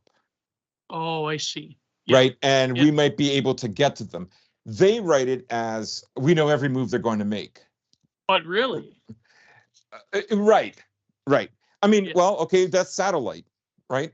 Yes. And I think one of the reasons why the Russians are just going with this approach that they're going, where like their strength is, well, we just have more firepower, so let's just fight them that way, instead of trying to make big arrow moves where we can get stranded and because America will just provide real-time satellite imagery to the Ukrainians and say they're over here. Well, that's what I mean. They're almost forced to operate the war as just bleeding them out through attrition, rather than doing these like advanced offensives that require the cloak of darkness. Because the Americans, they're just gonna they're just gonna feed the Ukrainians information about their tactics anyways. So the Russians are like, well, we have to operate as if we're being watched all the time. So what are we going to do? We're just going to attrition them till they're basically disintegrating the Ukrainian army. That's been the tactic since at least, I would say, the summer, right? I mean, when they called the Chechens back, at least. By the way, what's Kadyrov doing? I haven't heard about him a lot. Okay, so he's in the north. Of course, I already said that there are Bakhmut forces. Bakhmut. Akhmat Sila forces. Sila just means like strength, right? Yeah. In Bakhmut itself, because more of them have started to join Wagner because they want to wrap up Bakhmut. But they have been fighting in the north, in the Svatovo-Kremenaya area. They have been there. I've seen videos, recent videos that have come out, interviews and that kind of stuff. So they are still around. Is Kadyrov's top guy there, the guy with the white beard? Is he there with the black uniform? I can't confirm one thing or another like that because he's usually the propaganda guy that does all their videos. Right. Like all I saw, I mean, not all I saw other videos, but I saw that video, for instance, from Bakhmut, the commander, that he's in a truck. Oh my God, one guy is so battered up. His eyes are so swollen. But the other guys look pretty good, except exhausted. And that's the unit that made it out. And, they're in one of those little Russian vans. But, we can move to the next subject. No, but the leaks are interesting how they've come out all of a sudden. I mean, you'd have to be like a barely sentient. Perfect. Yeah. They're perfect. No strategic loss. Demonize white conservative Christians. Yep. And give Ukraine a pause. We don't have to do the offensive now. It's perfect. It's perfect. Man. Don't go against the government. The government's right. Why do you want to know so much about what's inside the leaks? Sounds like you voted for Trump and were against Hillary. No, but that's what I mean. The media. Yeah. It's like they're not actually curious about what's in the leaks. No. It's like in the bottom paragraph. What they are interested in is the guy that they did this dramatic arrest on his front porch, and he's a white nationalist, and he watches anime, and there's other racists that he probably had a MAGA hat, in his room or whatever. Like it's sort of like recently my good friend on Twitter, Son Optimist, he made it to the news because he called Jennifer Connelly a mid. But the whole thing is they're focusing. Oh my God. That has just exploded. I cannot. No, but the thing is they're focusing so intensely on him calling Jennifer Connelly a mid that they're really burying the lead that he was actually insulting that Zendaya woman, girl, whatever Oh, she is. yes, Yeah, yes, they yes. buried that, but he wasn't actually calling Jennifer Connelly a 7. He's saying that in virtue of the 1990s, she was considered a 7. She's like a super 20 now, because nowadays what Hollywood gives you is Zendaya, which is this.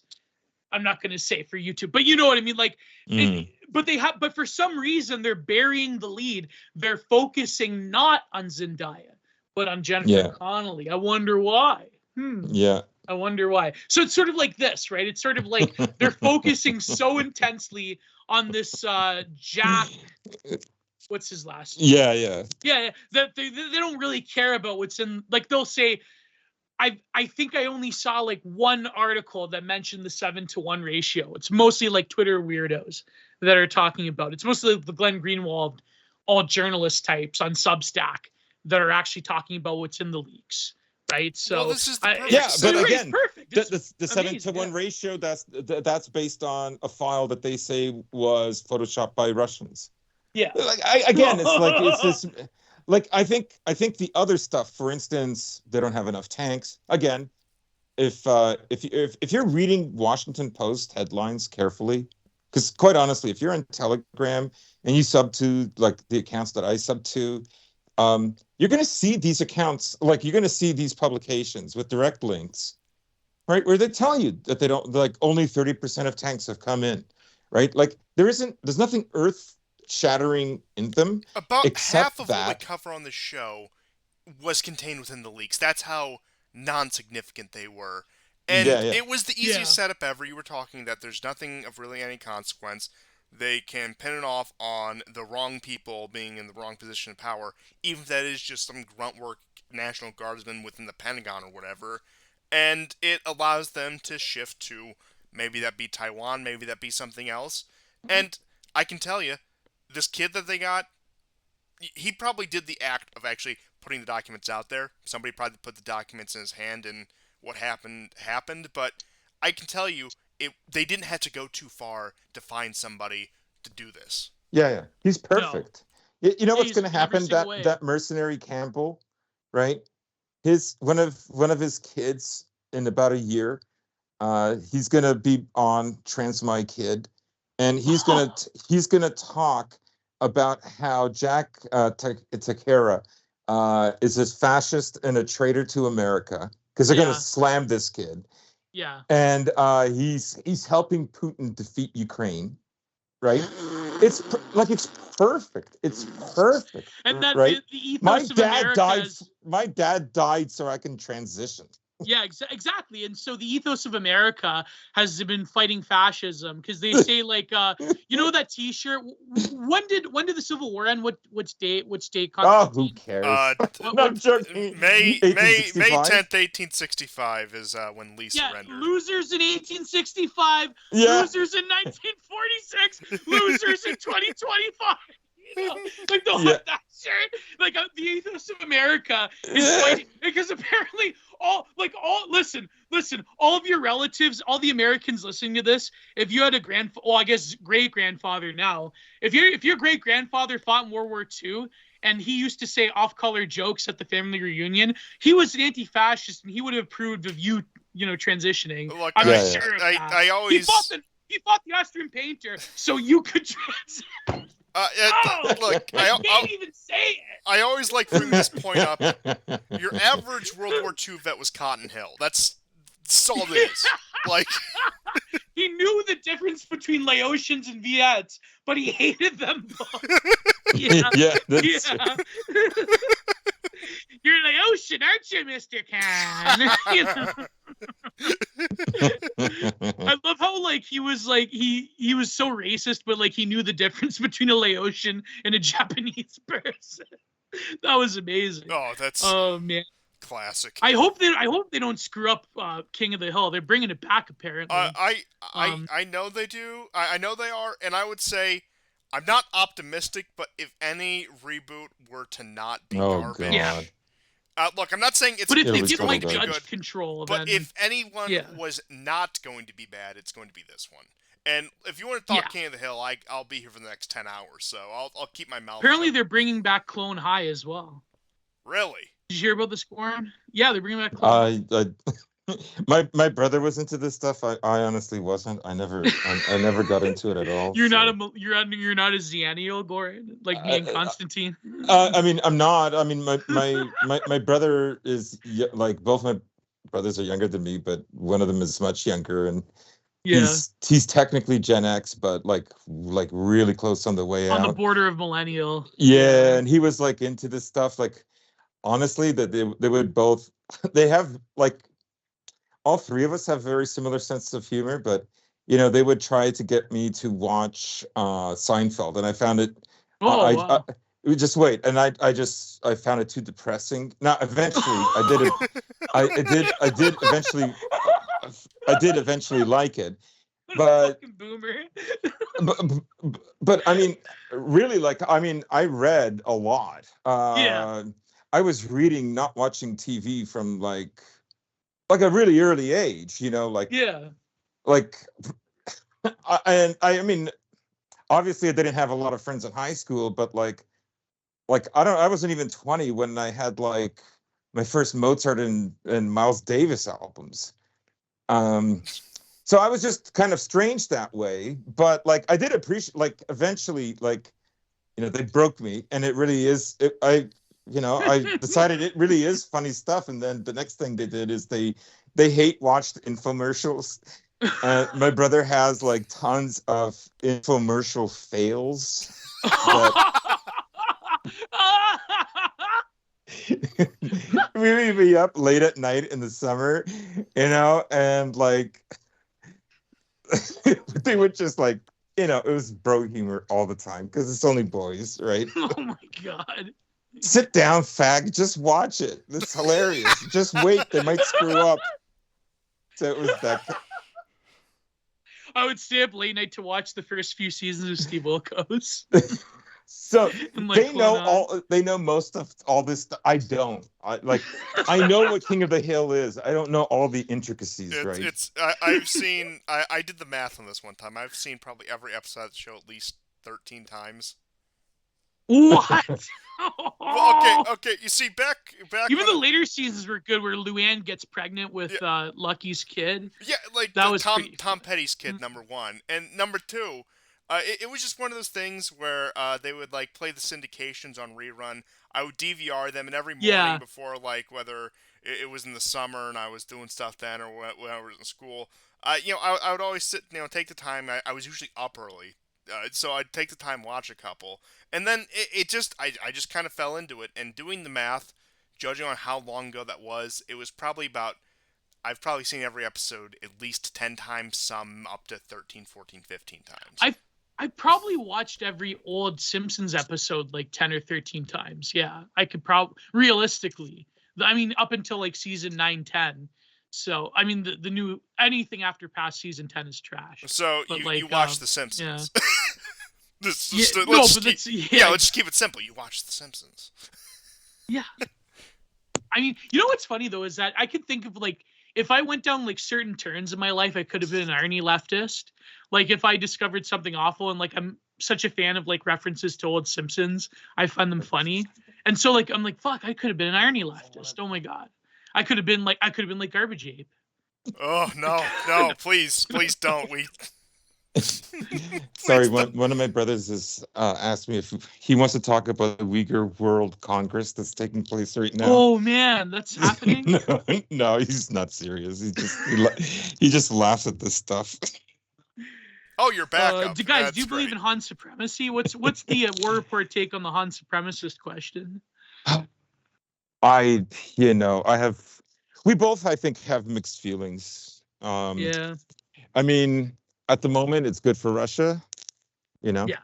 Look, I'll just put it this way. It's a sad day, the fact that I am tangentially not anti-China. I'll just put it, that's probably the easiest way I can put it.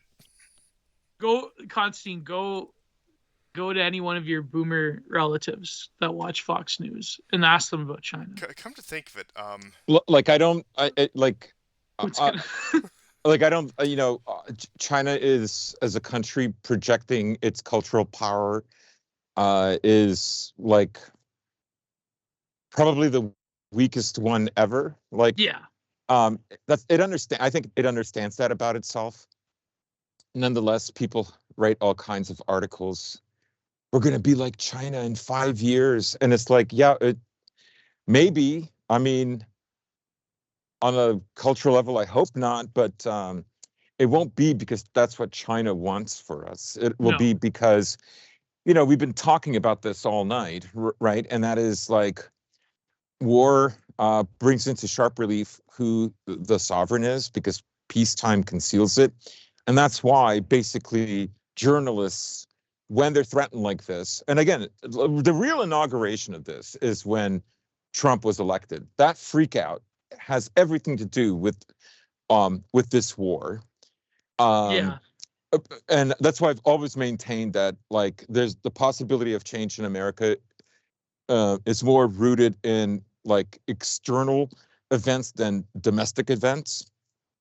Um, but that's also why they tried so hard to link Trump to Putin and to Russia. Um, so that's my take with China. Um, just because Trudeau wants to do the same thing, it isn't because Xi Jinping is telling him to do that. Like, no, the empire is consolidating right now everything it has, which is Europe and Canada, and any other country that it can drag along, because it is going to be, a more multipolar world, Yeah. to use a phrase that's already, I guess, on the way of becoming overused.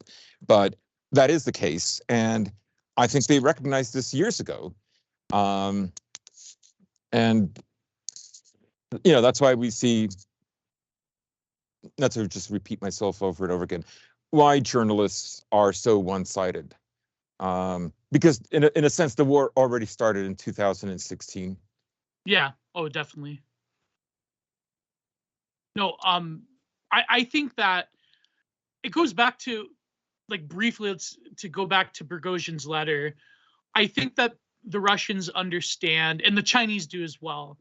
They understand that the picture that they're fighting over is for civilization, whereas Mhm. the Americans, what they're fighting for is like the average, like typical, like postmodern neoliberal bullshit of like, well, we have to extend our reach throughout the world because then, economic integration leads to cultural integration, and that must be secured at all costs because we're like the end of history state. Well, Yeah. not to speak Yeah. too highly of ourselves, but I think this show No, at well, the beginning of the war put it pretty concisely. And these were actually your words, GSP. Yep. It is a Western war for lifestyle and a Russian war for livelihood. yeah, Yeah. 100%. And No, I but always maintain it was a civilizational struggle, even before, when we were focusing on this Syrian war, for instance, that I always said that this was a civilizational war that we're in. Um, and now it's in a very hot phase. yeah. No, but here's the thing, though, to give credit to people like Thulatide, for instance, I don't think the Chinese, as opposed to the Russians, do think of those terms because let's face it, like the neoliberal, like bugocracy, like the verminoid heap that they want to transform all of civilization into, that very much is kind of like integral to the Chinese vision as well, but maybe a different version of it. Oh, So I very don't, different version. yeah, but ultimately the same conclusion is that the Chinese do view their population as bare life and as human stock to inframe in reserve, right? So I think like the idea that the Chinese, I mean, technically they are at odds with the Americans, but maybe not as much as the Russians are. Maybe, I mean, I know that there are people, like, again, like, not to cast shade, like, I'm very friendly with Thulatide, but, people like that say that, well, they're all in it together. And it's like, I don't think they're all in it together. I disagree with that take. But I do think that for the sake of convenience, I think the Chinese are much more amicable to maybe not the American-led world order, but certainly the version of life. Put it this way: I mean, the Chinese bugocracy is kind of similar, at least in some respects, to the American bugocracy. I I mean, mean, yeah, but it's not. But now who knows, right? Maybe the Chinese figure that a multipolar world would benefit them even more now. So maybe they've gone off script, right? It's like, I mean, they've yeah, definitely gone off script. yeah. Like, they're trying to get rid of feminine boys. I mean, Well, the economic stuff, especially, right? Well, I mean, Yeah. this isn't unheard of. I mean, Hitchier they're interested. wagons. They're interested in. Go ahead. Yeah, go ahead. All I was going to say is, they're interested in the Han Right. remaining a civilization forever, right? They've been around for 3,000 at least Almost years, 4,000. Yeah. almost 4,000. Uh, and for yeah, I mean, everybody talks about the century of humiliation, but like that is something that they never want to revisit again. And I think they know what the score is. And again, I over and over again, coming back to Carl Schmitt, that wars reveal the sovereign, peacetime conceals it, right? And there are people who are just married to this idea that the war is just there to trick you. And again, because well, that damn populace is so smart, and if they figure it out, the elites are done for. But the elites aren't in disagreement with one another. Well, I mean, look at France. Nonstop protests for nearly a month. Yeah. By the way, there's a hilarious video of a guy who tries the 5 best croissant places in Paris during the riots. It is hilarious. It is one of the most funny things I've ever seen. But um, um, like I say, look, there's a point where you brought up economic integration to make a cultural change in a country, Yeah. right? America tried this with post World War II Germany, right? Yeah. Until they couldn't, and they tried that with Russia after the Soviet Union until they couldn't, and they tried that with China until Until they they could. couldn't, right? So yeah, it's there until it's not there anymore, until Right. it goes too far, and they understand that the culture that they're exporting is a subjugation.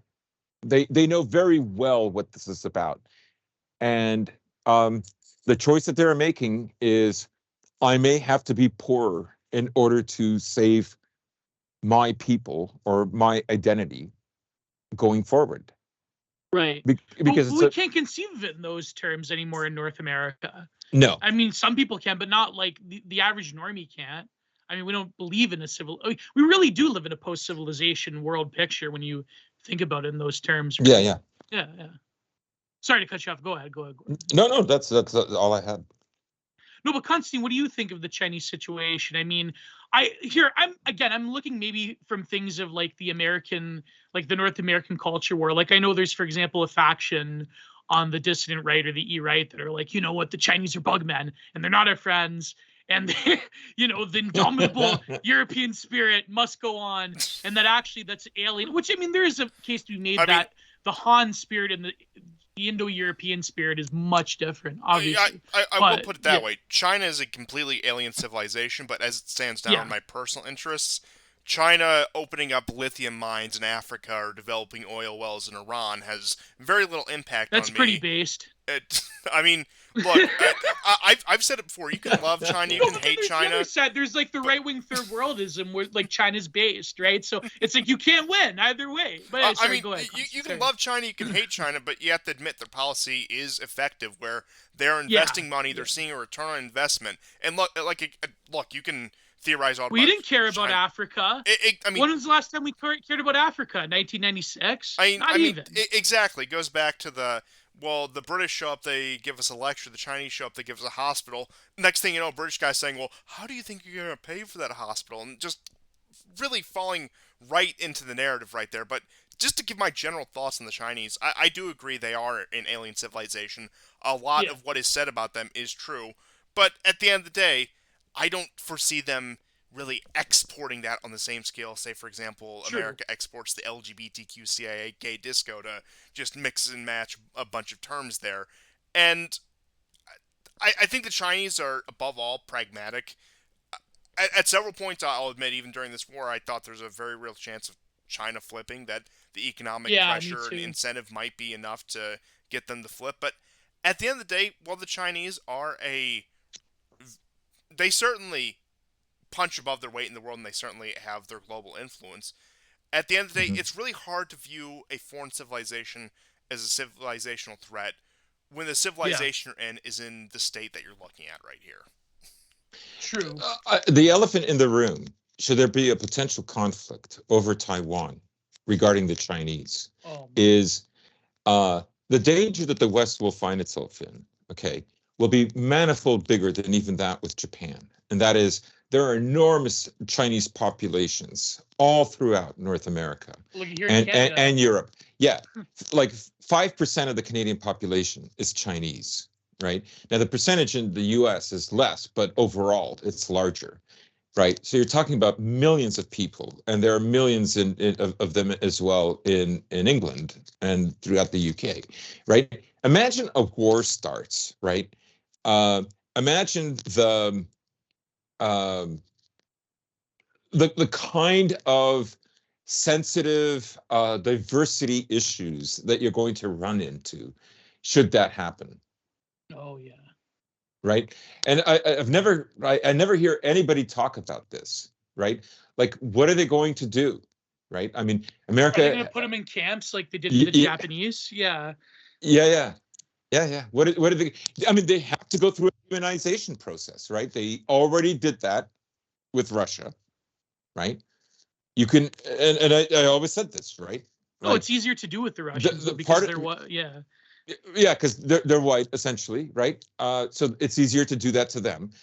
But part of the reason they did that to Russia, right, is it is more likely that the liberal Russians in Russia who are wealthy, Yeah. right, and I'm not talking about the tribe because there was like 150 to 160,000 and 80,000 have fled the country since then, Holy crap. right? And we're They're in Tel Aviv right now. yeah, the majority went to Tel Aviv and the others went to Europe and the US. Yeah, London and Right. You have all the stories about, the rabbi of Moscow, like he was already kicked out and then he came back. yeah. And basically what the FSB asks is that you sign a document of fealty to Russia. And Oh my God. Yes, Oh my God, what? yeah, and he Oh, I didn't refused. know that. Yeah, Holy yeah. crap. He refused to do it, right? Like, But according to Greg Johnson, the oh, Russians whatever. Greg they made him Johnson. sign a single loyalty fucking He already did and failed like around 2004, 2005. Yeah. Can't believe this. Then he won over their good graces, and then he did it again over this war instead of the Chechen war, right? Yeah, but what about that picture of Putin with a yarmulke? Oh my God, 2004 all over again. It's literally like 19 or 18 years ago. Like that's No, the I other thing can't people believe don't it was like- understand is like if you're the smaller power Yeah, and you want to eventually free yourself, like you have to play the game. exactly. Yeah. China's long-term goal is to take back Taiwan. They can't, 1950s China, 1970s China. No way. They couldn't Right? do it. They cannot, they know they have to join the World Health Organization. Now, Russia's no longer in the World Health Organization. They're not in the World Trade Organization anymore. Like they are they are out of so many of these orgs, right? But the whole point of being in these orgs is that you follow them to a degree, and at the whole time you're paving away an independence. Yeah. Right. But you have to do it gradually. You can't, that works to a certain degree, and then the beast is roused and it says no, I know the game you're playing, and then it's all over. We've seen that. So anyways, that cultural rejection, right, Yeah. in preparation for war to dehumanize the other side, right? I mean, America is going to have to do that with China. They can't. No, but they can't. Their ideology I know. instantiates that they can't. Right. Do you remember the first few Right. months of COVID, right? Where Yeah. like Nancy Pelosi was like kneeling and she's like, you have to go and you have to hug a Chinese person right now. Yeah. Yeah. Great Yeah. I time got no for a problem trip with to Chinese Chinatown. Wasn't that de Yeah, Blasio it was a or Chinese the- film Ironically, festival like, in San racist. Francisco. Yeah, like go down to Chinatown and go and get a bowl of noodles. Like that was so like it's unironically like lib unintentional racism, which is kind of funny. But like Yeah, yeah. no, but like yeah, like the It was state. also Chinese New Year, right? Oh, exactly. Yeah. Like, well, that's how we know COVID spread a lot throughout China. Yeah, yeah, yeah, Yeah, yeah. and in Italy and so forth. So, no, but the state ideology cannot demand that they can demonize the Chinese the way they've demonized the Russians. I mean, I don't, unless like I don't know, the government's like willing to like radicalize the far right No, in America. Like, they're so definitely non-white. It would yeah, trigger massive problems. yeah. Massive problems. You Maybe know, maybe the government will fund like Amarnites, like anime Nazis, to like oh just post God. those memes of like soy jack Chinese people with like a piece of machinery crushing them. You've seen those ones What the- where it's like the hanging Chinese guy. He's like he's going ack, and it's like a piece of he's getting sucked into like an elevator shaft. what? I've never seen these, but I like Well, the it's way 'cause Gio. Because Gia's the description. Amarnites hate the Chinese as like bug people. So Yeah, yeah. because also their counter-signaling like logo and like those like MAGA communists, like patriotic socialist people that love China. Yeah, yeah. So Yes. listen, I can give you the intimate picture of the online culture war. Okay, like, so, You do a good job. so they have like the ack memes of the the ack memes, but it's like a Chinese ack person like going and he's like getting crushed by a piece of machinery because they have those wreck videos on 4chan of like people in China getting swallowed whole by like Oh, a yes, geyser yes. in the street. Like they're just walking down the street and they get sucked into a geyser. Yeah. Oh, sorry. This is too much. This is No, it's. I mean, Once I again, know this is boomers. exactly why we bring you on the show. It's always Yes. fantastic.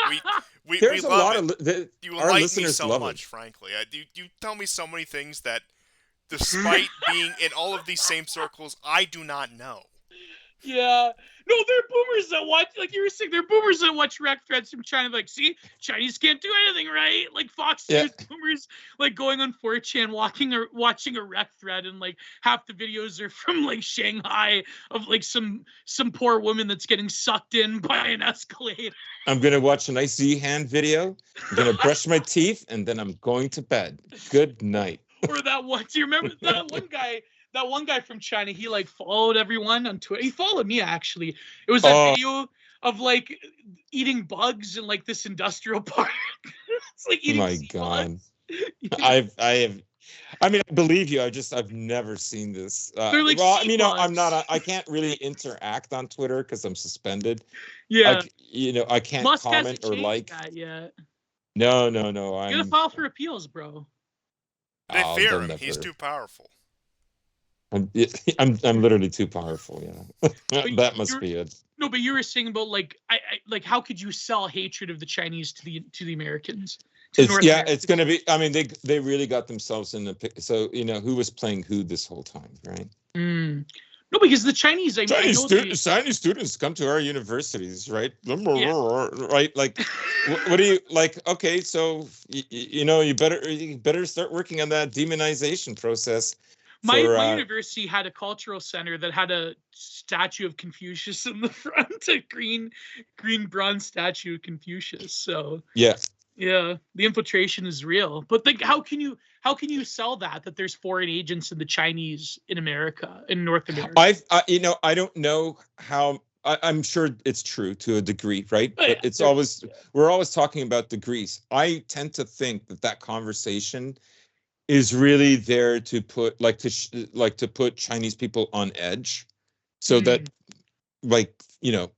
because okay, there are certain papers that are tied to certain think tanks, right? Yeah, and they know what's coming or what may come, and those kinds of stories are useful that way, right? So that nobody gets attached to Chinese people too much, or that they I mean, just look at like university quotas, right? Like they're excluded. Is that part of this process or not? I don't know. Could be. I mean, it works that way.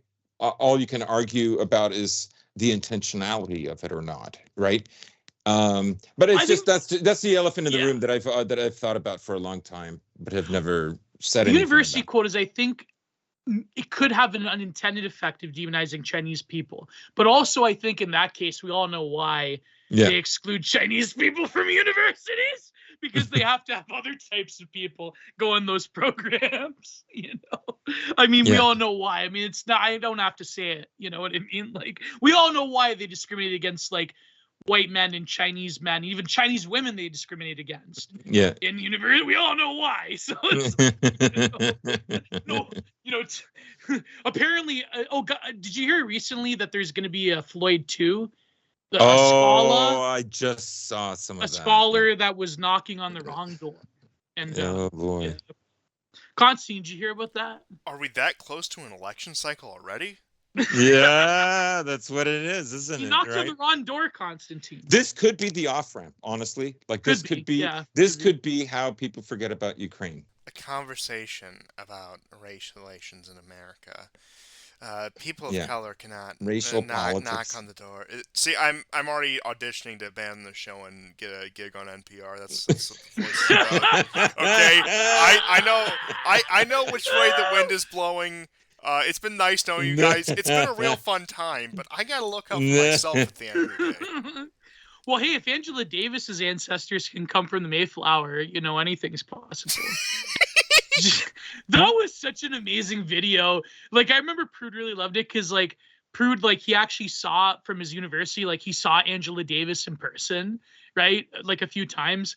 And it was so funny, like, where Henry Louis Gates, the Beer Summit guy, the PBS Beer Summit professor, he's like, actually, Angela, your ancestors came from the Mayflower. She's like, oh my God. What? You mean I'm more American than?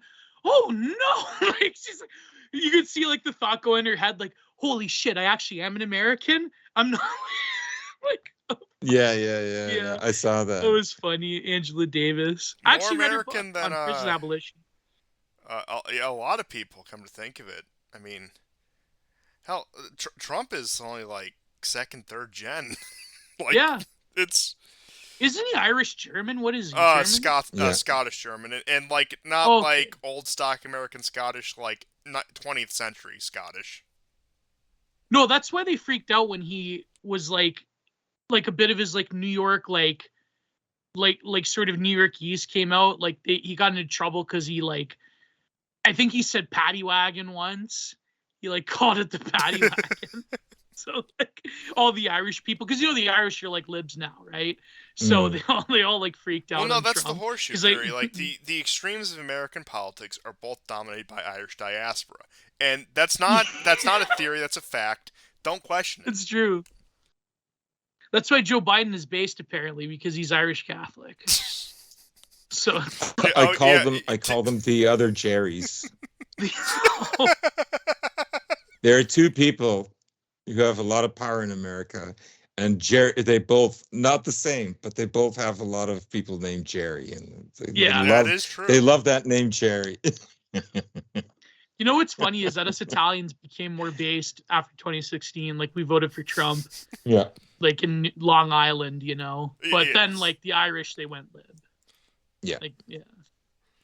So you got like a guy from Astoria. He's like, yeah, I voted for Trump. Do you remember He Will Not Divide Us? The guy from Astoria. Yeah. He's like, yeah, I voted for Trump.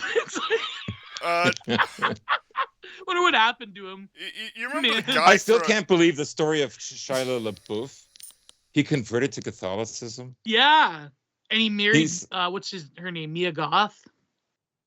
Oh yeah. She's pretty good. Like, I cannot believe, like, what a change. Remember when they were like, what was it? They took some flag or something. Yeah, the He Will Not Divide Us flag. Yeah, but like some artist like figured out where it was by satellite. Watching. Yeah, and they took it down. He was furious at that. Like, why I love? Because Shia became everything that his former like friend that was using him, that piece of shit Luke Turner. Yeah. He like became everything that Luke Turner hates, like a base. Yeah, I know. Yeah. Exactly. That's what a story. And he married Mia Goth, and he's got like a trad waifu and a kid. that's like years younger than him. So he's everything that Liz Amazing. Turner hates. Amazing. Mia Goth is pretty good in. Did you ever watch the A Cure for Wellness? That's like one of the most base films like made in like the past few years. I actually have Actually, I'll have not. to look it up. Yeah, it's a great film. Great film. It really does show, like, I think the eldritch horror of the globalists in a lot of ways. It's a very good film. Hmm. And Mia Goth is like pretty good in it, you know. But I think, yeah, she's substantially younger than Shia LaBeouf. So, and they have a kid together. Wow. So, yeah, Wow. there you go. I'm surprised at Shia. He like really turned around. Yeah. You know, but that's what happens, though. I think when you're exploited and abused by the shitlib art world, that's what happens. You come out the other side as a post-left radical, and then maybe Shia will have an article in Compact or Spiked Art magazine, and you know, I'm not casting shade on them. I actually do quite enjoy Spiked Art. I do like Dean Kissick's writing, but you know, I have no strong objections. I'll just put it that way. But what happened to the post left are the real fascists. Amy Therese, the real fascist. You know. Actually, no, she'd probably say something. She would. Amy's pretty. She's been based posting a lot lately. So our girl Amy. So yeah, I mean, I think the thing they don't get, you know, when they call like the gray zone crypto fascist, like yeah, Glenn Greenwald is a crypto fascist. Yeah, like I think what they don't get is like these people belong in one or two groups that are afraid of a backlash that it eventually will go that way. Oh yeah, and that could be like a very strong motive. The other is, you know, some of them, like let's say Jeffrey Sachs. I think boomers genuinely, I should say, genuinely are afraid of a nuclear war. oh yeah. I think you may think they're silly to believe it. Gen Xers are more likely to believe it, but boomers are, and I think that's where they differ with millennials and Gen Z, is they do think it's possible. It's still a horror for them. Yeah. And like, you know, no matter how misguided boomers are, and they are, they were this dream generation. They were highly idealistic, and they, like, for them, humanity, like the concept of humanity is kind of a religious substitute. And if you kill that, that's why so many of them are also, environmentalists and worried about, like, Well, it's a real thing potential for them. movement psyoped them, yeah, in the 60s. The human potential movement essentially psyoped the boomers into this like mushy, muddle-headed humanism. Yeah. There's a whole and we all know like that. I mean, some of the people involved were obviously decent in the human potential movement. Then there was a lot of glowy involvement, put it that way. There's a lot of glow in the dark. Yeah. I mean, the drugs they took weren't exact, like, it wasn't just the drugs that were bioluminescent. There were other glow in the dark type of things going on. But yeah, you're that point about the boomers. It's like what Thomas 77 said. He's like, the problem with the boomers is that they believe a lot of like ridiculous things. Like, for example, they believe that, like, I don't know, Bob Dylan was like a god that walked on the earth, or like the Beatles were like they believe in like the like rock stars and folk singers being like gods among men. Yeah. And like Hollywood movies are like the height of culture, and like the boomers believe in a lot of like very weird things that they're millennial, and I wouldn't maybe not say they're Gen X children, but certainly they're like millennial and Zoomer children and grandchildren are like, what are you talking about? Maybe not. No, I wouldn't say that, because millennials even more kind of like spiritual boomers, but we just don't have money or opportunity or anything. But yeah, go ahead, Gordon. I cut you off. No, I just think that's like something that's very real. I mean, I know one boomer who, like, in his opinion, like, Russia and China have to be defeated because, like, he really believes this, because if we don't, we will live like them. Yeah. And I'm going, like, he said this after I said, generally speaking, if your values are closely aligned with the elites of your society, no matter what the conditions are, you will never feel oppressed. You will feel protected, in fact. Right. Right? It's if your values differ dramatically that you will feel the oppression. And he just like, no. I'm going, dude, there's no universal man. Like what you're telling me is, there's no neutral universal man. And this is, Right. this is like the whole stupid AI thing, right? Which is Oh God. kind of like the inevitable endpoint of liberalism is to like Post-humanity, yeah. well, not just humanity, no, but it's to get a stupid AI that like repeats like American shit lib opinions. Like, see, AI said it, right? Like they know there's no neutral. Science says it. Yeah, because the neutral has been swallowed, and that's what I mean about, dude, there is no universal or neutral person that you're talking about. You're saying what you're subtly implying is, if you became a liberal, you'd be on the right side, and you'd be free. But that only strengthens my point that if your values are different from your elites, and that includes the government, you're going to feel oppressed, right? Yeah. And he could not concede that. And yet it's so rudimentary, right? It's like such an obvious, understandable point. But of course, there's only certain ways you can be. And if you're not being that, then I don't know, you're being amoral. Like it's stupid. No, but it's like why the boomer liberal is integral, because they move the discourse forward. Because what they do is they say, like on MSNBC or wherever, or on like mainstream media, they'll say, or even like online, like the blue wave, like the blue and on people, the disposition of the boomer liberal is to be a foil to current reigning ideology by saying that, well, I'm an old fogey and we didn't know any better, and it's good if my grandchild transitions. You know why I knew this? When I saw the first iterations of I Am Jazz, and I saw that the grandfather was supporting it and was like right there. The boomer liberal is essentially that. The boomer liberal dreams that one of their grandchildren becomes trans, because then it was a fulfillment of my generation wasn't sufficiently radical because we're a bunch of old fogies. But now this generation, oh, by the way, the millennials, we fucked up. We weren't radicals enough, but the Zoomers will be. And so it's always this like, oh, I don't particularly believe in this. I was taught, like, I still went to church when I was a kid, but nowadays these kids are enlightened and they're going to show the way to these old fogies. We can learn it's as like, much that's what the from our is. kids as we can teach them. That blah blah blah. Exactly. And, getting into the my kid is LGBTQCIA now, or my grandkid. I hate boomer liberals more than anything. By the way, I think they're absolutely a bunch of fucking ghouls. But sorry, go ahead.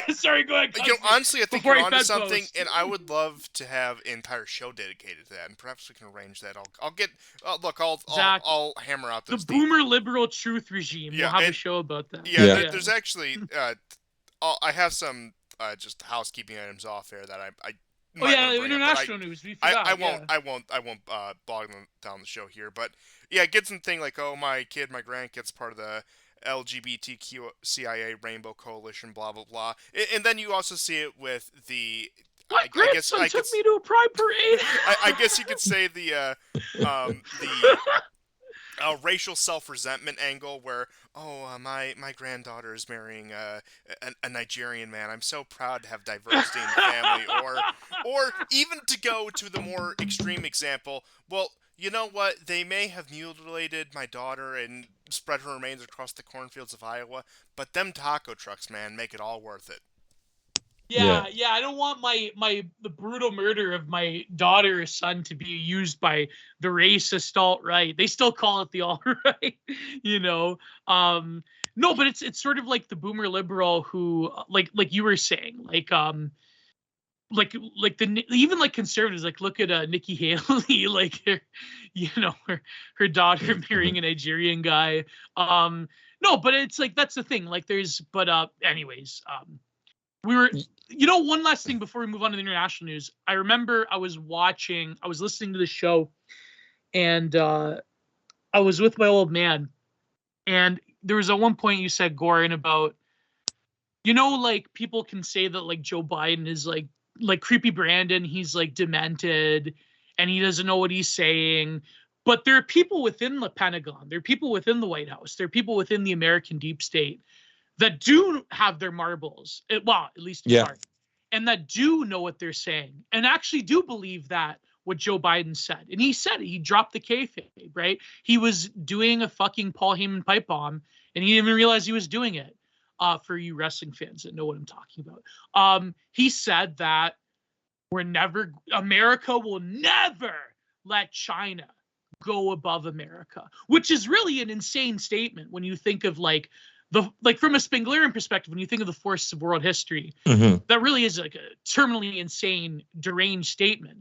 But there are enough people within the American, there are enough people within the Democrat Party that believe it. And I remember my old man went to me, he's like, oh my God, is nobody like in America or Canada or anywhere, is nobody competent enough to say that this is insane and that this is going to sink the world into a depression potentially that we've never seen before?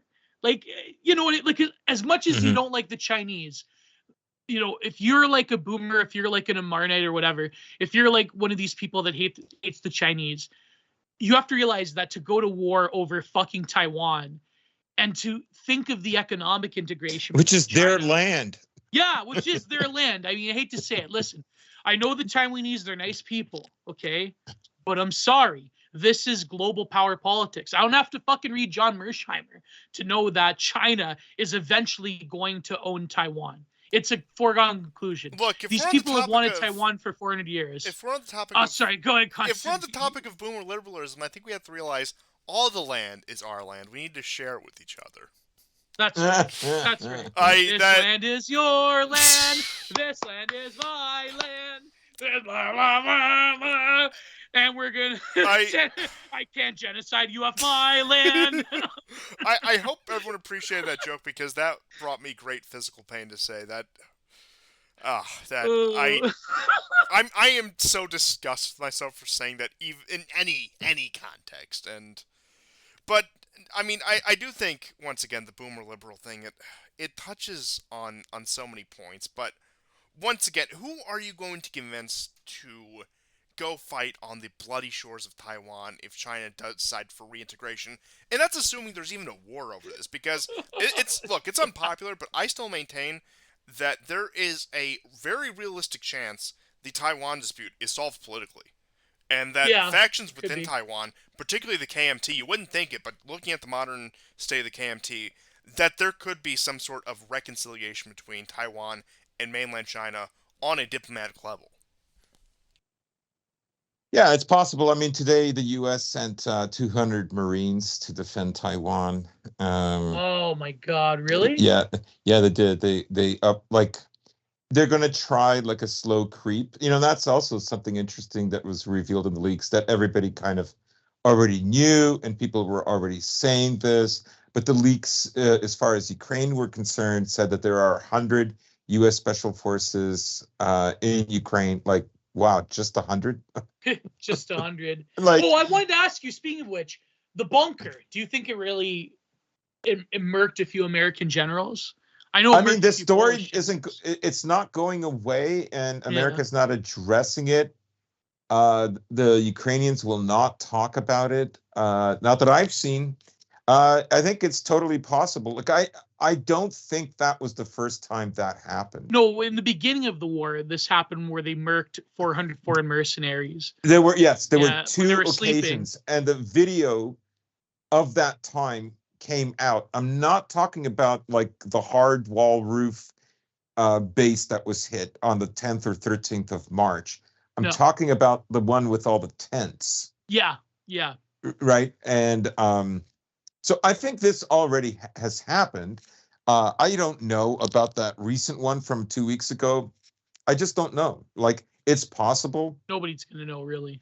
But nobody is talking about it. And honestly, for that matter, like, there's some few Russian channels that are talking about it. But I haven't I will have to look back to see if the Russians have officially said that they did this. I know that there was a Kinshall that they sent in that area that they've admitted to, but the casualties I don't know. And again, like maybe the casualties are that high, maybe they're not. We don't know. Well, the Kim Jol is possible to bunker penetration. Yes, and ground, it can't be stopped anyways. So yeah, exactly. Yeah. And the air defense isn't exactly that good in that region of Ukraine as opposed to in the front. So I think that, how I found out, not even like a mainstream media article, I found out, I was going on the TL and I looked at Big Sergey's profile and he was sharing a video of it. And it's like, that's how you have to find out, by people like Big Sergey, not like the mainstream media. I think I saw one British independent article on it. They say, but then of course they fob it off as like, well, mostly Polish people died. Well, no way American could die there. I would actually bring this up because I think this might be a good closing topic, and I'd be really interested to get your thoughts on it. Have you kept up much with the possible Restrict Act that is being discussed? I know that Prudentialist has talked about it. My co-host, my good friend. I think that's another gift of these leaks. Yeah, right? and yeah. So I mean, good I remember. Yeah. Go ahead, Constantine. And there it is. You talked about going to what was a Big Surge, who I would also recommend. Very good news aggregator on Twitter. But whether it be those kind of Twitter accounts, whether it be the Telegram sphere, whatever, you have to keep in mind that a lot of this off the beaten path news comes from places that would be considered hostile media under the Restrict Act. And the reason you're able to get this kind of information is because somebody who runs a Telegram channel is willing to put their nose to the grindstone and look like this, and this. I can get something of a translation of this. I can ask this guy about this, and can build somewhat of a coherent counter-narrative to what's being said on CNN or even quote-unquote based Fox. Not that I think anyone here thinks that Fox is based, outside maybe a few Tucker segments, but that's aside the point. But well, even that's being called into question recently. Especially Tucker has been causing a lot of heartache lately among many people, which I think is a topic that, once again, would also warrant its own show. But I'll put that to the side for now. Yeah. But once again, the Restrict Act, much harsher than even what the European Union bureaucrats implement with their censorship regime. Even Canada, it's harder than like Bill C-13 or whatever it is. It's completely draconian. It is showing that they have completely lost control of the narrative and that they will do anything to bring this in line. 20 years for accessing RT on a VPN. Come on. And RT isn't even that transgressive. They have their moments. They put out semi-regular good coverage, I'll put it that way. I would certainly turn to them before I'd turn on CNN or something. Well, they have a lot of shit liberty too. They have like Tom Hartman and those people. Abby Martin. They're just a siphon for distant ideology, whether it be of a left or right flavor. Which, that is. By the way, guys, Abby Martin, fellas. Yes or no? She's all right. Can she make a gooseberry pie? I need to know that. Well, she can make a cream pie. Oh, look, God. We all know that, okay? That's a given. I expect that, but I need to know, can she make a good gooseberry pie? Maybe. Jury's still out, but that's my ultimate litmus test. Because I assume a man of your taste, if you're bringing that, there's certain questions that I can already assume the answers to. It's the tough ones I got to push on, like the gooseberry pie question. But that's aside the point. Yeah. But I've gotten a bit off track here. Those are always the best kind of shows. Don't get me wrong. But 20 years for accessing RT or Sputnik on a VPN. Come on. And at the end of the day, that is really what they would have to do to maintain any sort of ideological coherence within the U.S. Because once again, I ask the question, what is the uniting factor around this alleged country of the United States? What is what binds it together? What is the universally agreed upon civic religion? Now, there is the civic religion, don't get me wrong, but only about half the people, a quarter of the people accept it, 50% are apathetic, 25 are actively opposed, just to throw out very broad brushstroke numbers with that. But at what point do they get that 25% either into apathy, because they're not going to get them an agreement or get that other 50%, at least a portion of it, into agreement where you can form a cohesive supermajority when it comes to a culture, or even dare I say, loosest definition of the word civilization in order to do this. At that point, you need to completely shut off any outside information. You need, I mean, hell, this goes worse, goes further than the Great Firewall with all the China talk. And at that point, I mean, because how else are you going to get this? You need a complete shutdown of any counter narrative, and I do think that if they're willing to, well, I think they're certainly willing to, but if they are able to, I should say, if they are able to put the pieces right into place, they're going to do this. They're going to do this hard. In which case, I mean, I already somewhat advocate this altogether, but I would openly and consistently advocate leaving North America if that is the case.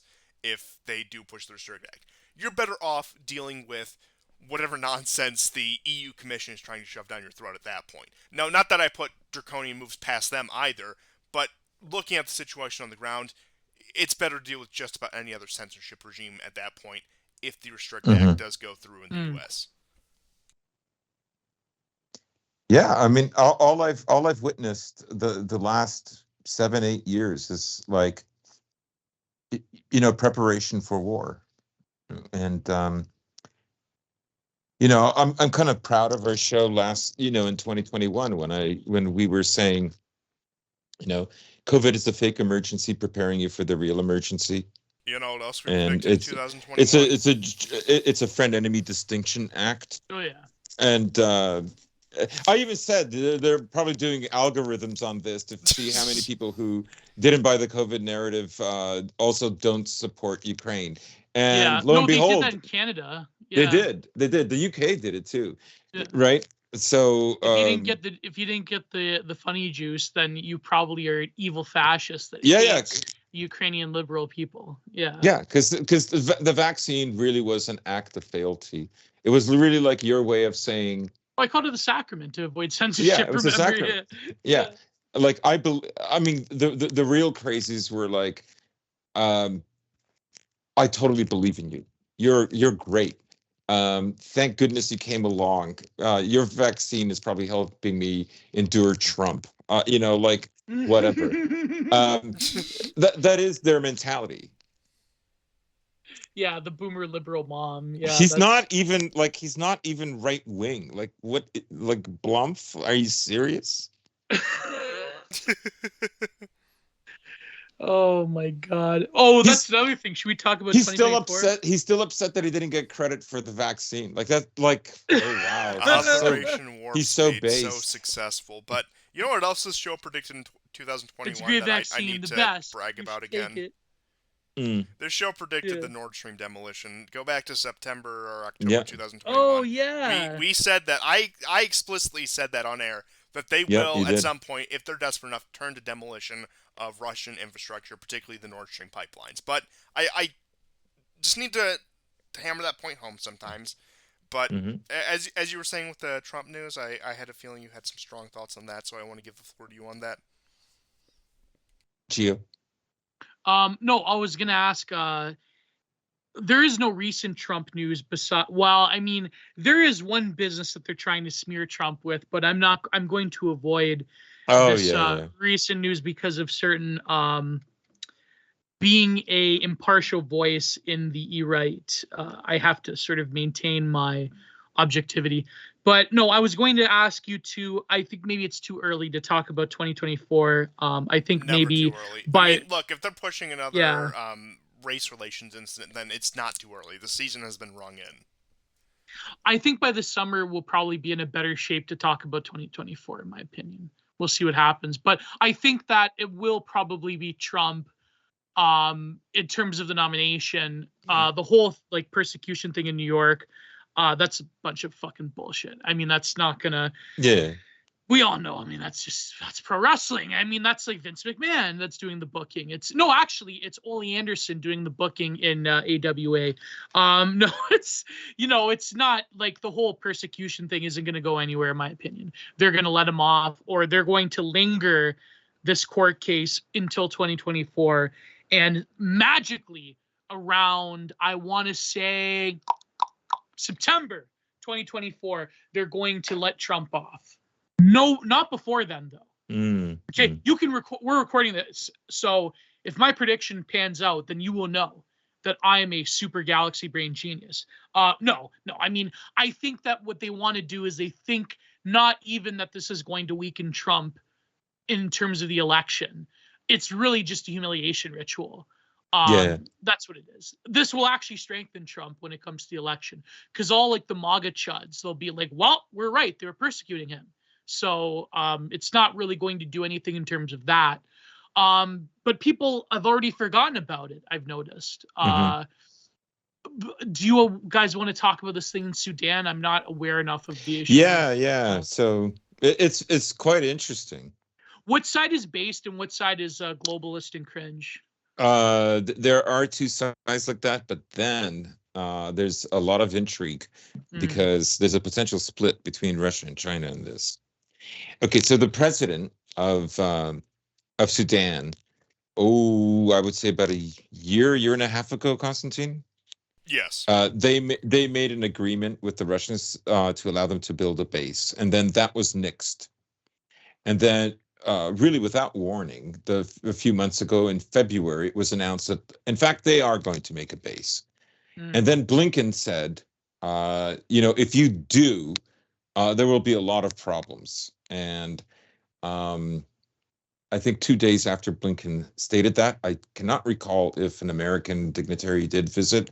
I want to say they did, but I honestly can't remember. However, Blinken 2 days before he said that, uh, uh, 2 days later is when we had the hostilities. Now, at least as of like 3 p.m. our time, about 86 people have been killed and several hundreds have been injured. That much? Yes. Holy So crap. so the rapid response forces, which are like a special military branch, is what went against the president, and ostensibly it is them who are petitioning for this transition from a military dictatorship into a democracy. That is who's backing Blinken. However, the Chinese also like that guy. Right. Um, Now, the head of the Rapid Response Force, he has defected. He still wants Sudan to transition into a democracy, which means, in a way, he hasn't really defected, but he has physically defected from them and moved over to the side of the president. Like, I think he doesn't know what his future is, and to me, that move says he's leaning towards the fact that the rapid response forces are going to lose this one. But he's still holding out hope for maybe an American intervention to a degree. To a degree, or he could be saying, "Yeah, it's not." Or he could be saying, "Yes, we believe in a democratic transition," because the president wants him to say that in order to buy time from the U.S. But as it stands right now, the rapid reforce just now, and it could change tomorrow, is not in a good position. They had they locked up a bunch of Egyptian pilots and soldiers that were there, and several of the jets that they would have required have been blown up.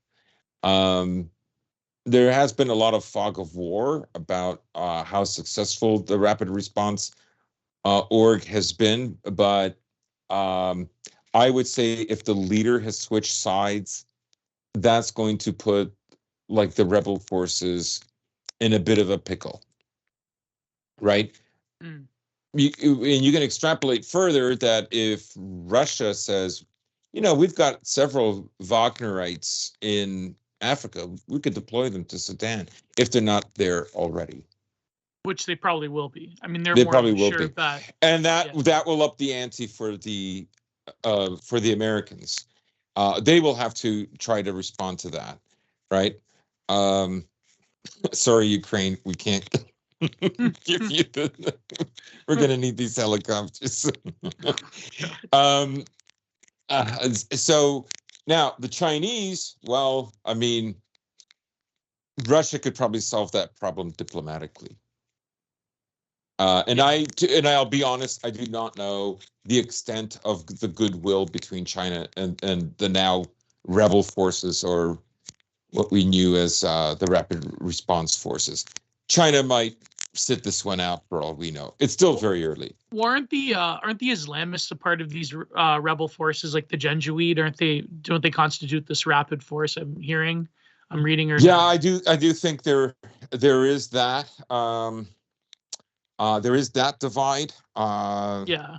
But it would be kind of peculiar that they all ended up in like rapid. I mean, stranger things have happened, but I just think like, well, they would all join this. I mean, it could be that that organization has a special appeal that, let's say, aligns well with their theology. I don't know. Well, they certainly aren't pro-government. I mean, they've been fighting against the government for years now. So, yeah. I mean, I've just been like skimming articles. I don't know enough about it, but it just so more or less the Chinese and the Americans are in agreement of supporting this current regime, or no? Or this? No, they're not. Hmm. They're on the side of the rebels, but the regime in charge at the moment, the president, is on the side of the Russians. Interesting. So it could be that China doesn't want Russia to have a base in Sudan. But weren't the Americans trying to color revolution them like a year ago, where you had that like woman holding up the phone? Remember that one? Yes. Yeah. Yes. So basically, the ally of the reigning regime in Sudan is Russia and China. Not China. Oh, we don't know. All we know is that China had good relations with the rebels, with the Rapid Response Forces. China's response is yet to be seen, to put it simply. Yeah. They've not said anything. The Rapid Response Forces have not said anything about China. It's still, like I say, it's very early, but I think there's two conclusions. Definitely the regime so far, if unless they become very intimidated, is with Russia. Yeah. And secondly, definitely the Americans are on the side of the rebels. But remember that the leader of the rebels has defected, which is like not a good sign. Interesting. And like, so you're thinking of failed color revolution territory? Yes, I'm leaning that way. I'm leaning like 65-35, 60-40 that it's failed. Yeah. Again, it's early. But you know, for your leader to defect in less than 48 hours, that's not a good look. Exactly. No, but I know that the Chinese, they've had a history in Africa, especially in West Africa, of like funding certain rebel groups to maintain certain mining operations and so forth. Yeah. So it's, I mean, like, East Africa, unless it's the Red Sea, is of lesser value, generally speaking, broadly speaking. What America is really afraid of, are Chinese ports on the west side of Africa. Because as we know in the news, Brazil has signed a deal with 20 separate business deals with China, including all transactions from now on will be done with the yuan between Brazil and China. And if you get a Chinese port on the west side of Africa, Brazil, I don't know if people know, Brazil really sticks out in the Atlantic. It is far more east than, like, say, Newfoundland, right? It's like about as much as Greenland. I think, to put it in perspective, coastal Brazil is about 2 time zones ahead of the east coast of America. Maybe even 3 hours ahead. Look, is that like Bahamas level? Like, yeah, no. When my mother calls our relatives in Brazil, like that's like, yeah, they're about that. So there we go. So they're like 2 hours ahead. That's significant. Oh, more sometimes, depending. Yeah. Yeah, daylight savings and all that. But yeah. So that's pretty significant. That's like shaving off a third of like Europe or Britain. You know? Oh yeah. So that's what the U.S. is afraid of, is a Chinese base on the west side of Africa. Which will probably happen eventually, let's face it. It could. It could. in the next 10 years. Yeah, definitely. Yeah. Yeah. But that's what I mean. Like, I feel, will there be another drive towards Africa? I don't know. Will I mean, America find it sufficient? I mean, John Bolton made an interesting statement yesterday, and I think that can shed light on what you're bringing up here, and Yeah. that is, he said we have to make a deal with the Chinese. Oh, he said that? Yeah. Oh my God. Wait. Let's break up Russia and give all of Eastern Russia, right up to like the northern, the Chukchi region of Eastern Siberia that faces Alaska, all of that, Kamchatka, Chukchi, um, Vladivostok. Let's give all of that to China. Oh my God, what a bastard. Yeah, I know. Holy crap. You're right.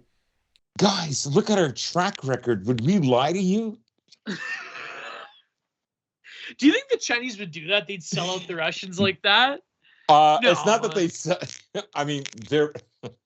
First of all, it's a fantastical plan that's never going to happen. Like he's conceding something map. though. It is a Reddit map. It's literally a Reddit map. Yeah, it's a Reddit map, but he's conceding something. He's conceding something here that I think is real, quite tangible, and that is the Amur region.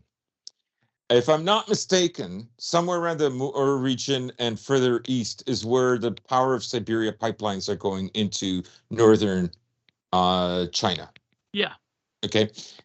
What he's basically suggesting is, look, we'll give you the east part of the Amur region all the way to Kamchatka, Chukchi, and that's yours. So you get to keep all that gas.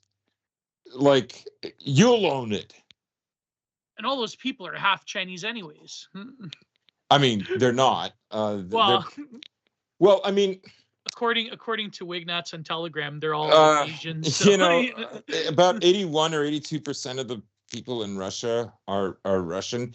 Like, Vladivostok is whiter than any Western city at this point. Exactly. Like, yeah. Like no, actually, there's that one guy that they profiled who's from Ghana that lives in Vladivostok.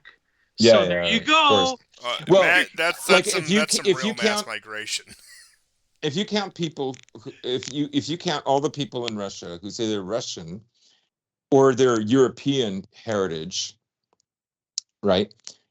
You're going to get around 80 to 83%, roughly speaking, right? So if you say Russia has like 100 different ethnicities, well, then 100 different ethnicities will have to find room within 17 or 18% of the population.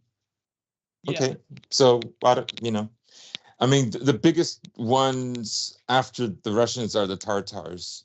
Yeah. Right, and like a lot of them look very like they look more European than they look like the people in Siberia, like far more. I've met them. Many of them are already part European Russian anyways. So, but Bolton's proposition is very interesting, right?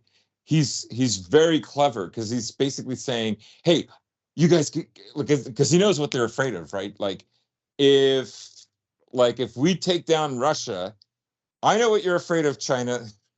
You're afraid of we're going to put the screws on you, and then we'll control any resources you get. Right now, China's obviously is not going to go for it because even gas from Russia will not be enough. China's need to diversify that is not enough, and all that will mean is America will have far greater leverage over all of Central Asia, which will spoil plans for China. But it will also have enormous, even more leverage over Europe. Is Bolton ready to start wheeling and dealing? And is the U.S. by extrapolation willing to drop all sanctions because now Russia's out of the way? I don't think so. I think China understands how important Russia is. In many ways, whatever you think of Russia's military performance, whatever Russia is doing in Ukraine right now is enough to help convince a lot of countries to stop using the American dollar. Yeah, right? This is what McCoy was talking about recently. Let's say if Russia was in the process of disintegration, there is no way that Brazil would sign a deal to use the yuan. There's Yeah.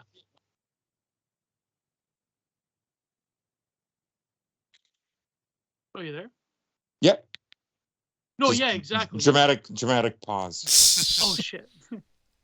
No, but that's what I mean. Like all these countries are saying like, oh, holy shit, you mean to tell me that the Americans want a regime change whoever opposes them even slightly? Oh my, I might as well, I was gonna give up my nukes, like Iran. Like, what do you think Iran wants nukes? Yeah. Like, or why do you think they're buying into the yuan and this like Chinese Shanghai economic cooperation? I mean, they figure like currency is the biggest way America can exploit any nation. Yeah. So economic warfare always logically precedes actual hot warfare. So yeah, it's I mean, you logic. see Rubio, like whether they're faking it or Rubio. not, whether there's some elaborate 4D chess game, the fact of the matter is they're securing themselves from being like threatened by American sanctions because Yeah, it doesn't matter whether it's pegged to the American dollar, but you're seeing how much America is relying on economic power to get what it wants, right? exactly. If you take that away, that forces America with like they're going to have to do military power, right? Yeah. And everybody Look what's happening understands with that America, Serbia. yeah, in America, everybody understands that like America this will overextend America, right? Yeah. And that's why you're seeing so many little places going like, I mean, the Eye of Sauron can't like watch everything, and or America can't put out a fire everywhere. Yeah. Yes, it can print its own money indefinitely, but the ambitions of some of these other countries, and like many of these countries have been scared off because of America's cultural hegemony and their cultural agenda. They understand that's really like the economy, like economic integration is the tip, but the blade as it gets fatter and cuts deeper is this crap. It's I mean, this and it shit. goes even beyond the meme of, oh, you want American partnership, you have to have a pride parade. That's true in the most basic sense of it. But once Yeah. again, a point I've been trying to push for these past few episodes here is that the NGO complex that supports the LGBTQIA rights, minority rights, women's rights, whatever, is they create a permanent pro-American fifth column in any country that they're Yes. in. And they are a Exactly. package deal when it comes to cooperation with America that you let in this myriad of NGOs who will create this perpetual fifth column that is very difficult to Well, they're dislodge, and that loyal most to America nations. more. Oh, absolutely, and Well, because they because know yeah, their entire existence is tied to the fact that Washington D.C. can yeah. send an aircraft carrier anywhere in the world, and if they can't back up their threats to economic sanctions, they can back them up with force. So they are the only. I know it's tried to play out. They're a janissary class. They're taken from the They local are. population. Yep. They're trained Janissary up. They're class. enculturated, and then placed as in a role of privilege and governorship over the local plebeians. No, but that's what I mean. Like the local identification of towards America is that I am embracing the Americanization of my culture and people because therefore my identity can be more secure as opposed to the local barbarians that I have to grow up in that still believe that like men and women like there's no such thing as like beyond men and women or something like that. You know what I mean? Like they'll Yeah. like you were saying once about the elites in these countries basically buying into the greater agreement in the EU because then they could like wipe out their like localist petty factionalism and their debts and they could be like, well, I guess I'm an elite that's a representative of the EU now in America by extension. So it's like this way of like elite buy-in for these people. Like Serbia, for instance, like they're in a very. By the way, you know, I want to ask you about how Serbia is doing because I had this like very like terrible joke when I was listening to you guys a few weeks ago about like Vucic, like why his lips are like so padded. And like, can you imagine him and his wife? His wife's pretty hot, by the way. Can you imagine just like him, just like no, I'm not gonna make that joke. I'm gonna be honest. I don't imagine stuff like that. I try actively not to. I really don't. Oh, those lips are so juicy, though. Like they're panicked. God, Like, I it's don't out know of why. control. It's Time out. Time out. Oh, but Serbia's in a bad place right now. It's terrible. Yeah, I you love know, Serbia, the man. leaked I have a lot of documents. friends who are Serbians. Yeah, Yeah. me too. You know, one of the leaks again, right? One of the leaks says Serbia has already sent weapons to Ukraine. Now this was a story for months before this leak happened. Serbia has denied it umpteen times. You Yeah. know, did a third party buy it and then ship it to Ukraine? I mean, it's possible. There were Russian Telegram channels that were like screaming to Serbians, or like, and people that that are in the government, like various officials. They're like, Yeah. look what's happening. Like, I thought you supported the Russians. And there's a lot of Serbian politicians that do support the Russians, This is obviously. a country Yeah, yeah. awash with unregistered weaponry of all sorts for the past 30 years. It's no joke that there are just civilians who have crates of AKs up in their attic. And Oh, They it's, do, they do, unironically. No, they're Ukrainian, they're American serial number AK, like not AKs, but American hardware, like Armalites that have been registered to go to Ukraine that end up in like fucking Mexico and in the Sudan. There's probably American hardware that's in the Sudan right now in the hands of the rebels because of Ukraine and corrupt generals that sell arms throughout the world. So yeah, it's true. Yeah, I mean, Vucic is in a very, very difficult spot. Like I said, if you look at this is America consolidating all the power that it has. It cannot give autonomy to any of these countries anymore. Will his government survive by next year or no? You don't think that's going to happen? I don't know. I I can mean, see he him won getting a a recent. cozy. He was reelected recently, and he won by a big margin. It doesn't mean that they're ever going to stop. But the fact of the matter is, Serbia is not going to make a difference, no matter what it does, either way, with the outcome in Ukraine. Right. Now, America has gone to Greece and Cyprus begging for S-300s and even Buk systems, Buk 1 and 2s, right? Because one of the things, and again, the document leaks show like a preponderance of Russian strikes on their air defense system during the time that they were taking out the energy system. They were also taking out some of the S-300 systems that the Ukrainians have, which is very good.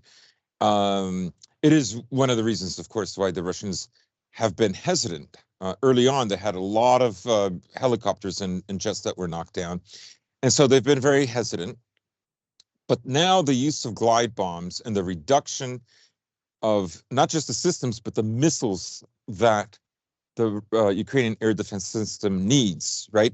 Because they spent so much of them trying to knock out Russian drones and Russian missiles that that they're depleted. And I think in many ways that this gives like Russia an advantage to press forward without heavy costs, right?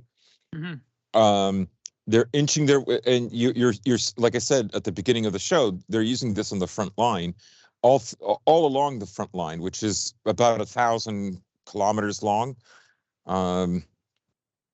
Anyways, so I noticed that they didn't go to Serbia to ask. Serbia would definitely have some S-300 systems. They'd probably even have some S-200s and 100s. Incidentally, I think it was like an S-100 that knocked down one of those stealth bombers back in ¡99. Now, this may have just been a joke, that's but right. I thought it was like an S-75 that did it. I thought it was something that was just really something that should not have happened under any circumstance. But it was literally a guy with a slingshot. Yeah. No, it was a pickle jar. Okay, I've learned that they're the best anti-air weapons. The pickle jar. Okay, and look, they say, "Oh, hey, dumb American chud, what are you gonna do when the government has their drones?" I got a pickle jar right in the cabinet. We can do this any day of the week. Name a time, name a place, hypothetically, of course. Yeah, but I think that Well, the whole speculation that they wanted to open up another front with Serbia, I don't think that's going to materialize. I mean, hopefully not. Oh But no, you another never front know. will come either in Belarus, possibly the Caucasus, Yeah. and it the The ever longer this decreasing war chance of drags on, Kazakhstan. right? If they open up a front, right, what they want ultimately is a front that doesn't need NATO equipment. Yes, exactly. Because Poland the is a good longer candidate. this war has dragged on, the more is postponed a potential fight with China, a war in, let's say, Georgia, even the Baltics, because Georgia's military. Now, the Americans have gone into Moldova, and they are planning to like build a base there and improve its military. But that will ultimately mean that it's resources that could be spent for Ukraine that are not going to Ukraine. Right. Yeah. And at that point, then what's the difference? If their goal is Russia, why not just give it now to Ukraine, who's actually fighting a war? So Yeah. like I think like okay, so the This Russians, is why they might go for a pause. yeah. This is why they might go for a pause. No, but see, the Russians, I don't think they can accept a pause like they did in 2014. I don't think No, that's I no, I don't no. think I don't think they can. I think they want all those territories that were uh, inaugurated into the Russian Federation. I think they want all of that, which is something that Yeah. Ukraine will say no to, Yes. which means the war will prolong unless America can somehow convince them to give up those territories. If they do, the morale of Ukraine will be completely shattered. It'd be done for. Yeah. It'll be done for. And, again, to reference back to the leaks, one of the things that they've said that others have speculated that I must say has not ever been directly implied that I've read in Western media, and that is there's a likelihood next year that Zelensky will not be the president of the United States because of the shortage of troops to carry out what they want. Zelensky, the president of the United States? I mean, yeah, well, he isn't he? No, I'm joking. Freudian slip. Is he the kind of ovations he gets? No. Okay, He so might as well be. please He's more give me sentient. money. I want to buy America. I want to. Please send more money. And so one of the things it outlined was there's a potential for him to leave because of the state of the war. Yeah. Because they think that they're maybe not even doing enough to draft even more men. The presidency might change for a hardliner or someone who can convince them to volunteer or to go fight in the front. That to me sounds like maybe a Richard Spencer thing. Yeah. Yeah. You know Real what I mean? Europa You know where I'm getting moments. at? Like they might have to like it's an awfully Jewish administration. And people have speculated Zelensky wants to be president, and he's this general or Sirsky or like who knows. But that might be the logic behind it. They don't say that, of course. Everybody's so Right. terrified to say what I've just said, but that could be it. No, but I think that okay, uh, I still think that Russia probably needs to take Odessa. I think that would probably be, if they succeed in the east, if the Donbass is more or less cleared, I think that's only the logical conclusion that would actually break Ukraine, not Kiev. I think if they close I off. honestly think we're going to find all of this stuff out in the next 5 months. Yes, exactly. Because it like what will happen, I think, going forward is Russia is going to increase its gliding bomb attacks. Yes. There was another major missile attack. They haven't happened in weeks, maybe over a month. There has not been a major Russian missile attack. January was huge for the missiles, but not, Yeah, but not so much February and March. Now, they had 50, but and people have speculated that they're saving them up for later. Um, uh, my guess is that they want to dwindle the air defense system of Ukraine so much Yes. that now it just becomes like total air superiority, and like, yeah, it'd be like a turkey shoot from the air. Yeah, more or right. less. Right. Now they can get just with, using their guided missiles. They don't have to worry about an S-300 taking them down. The chances of them getting hit are greatly reduced. This reduces Russian casualties. It gets them the territory that they want, and it gives them a bargaining position, right?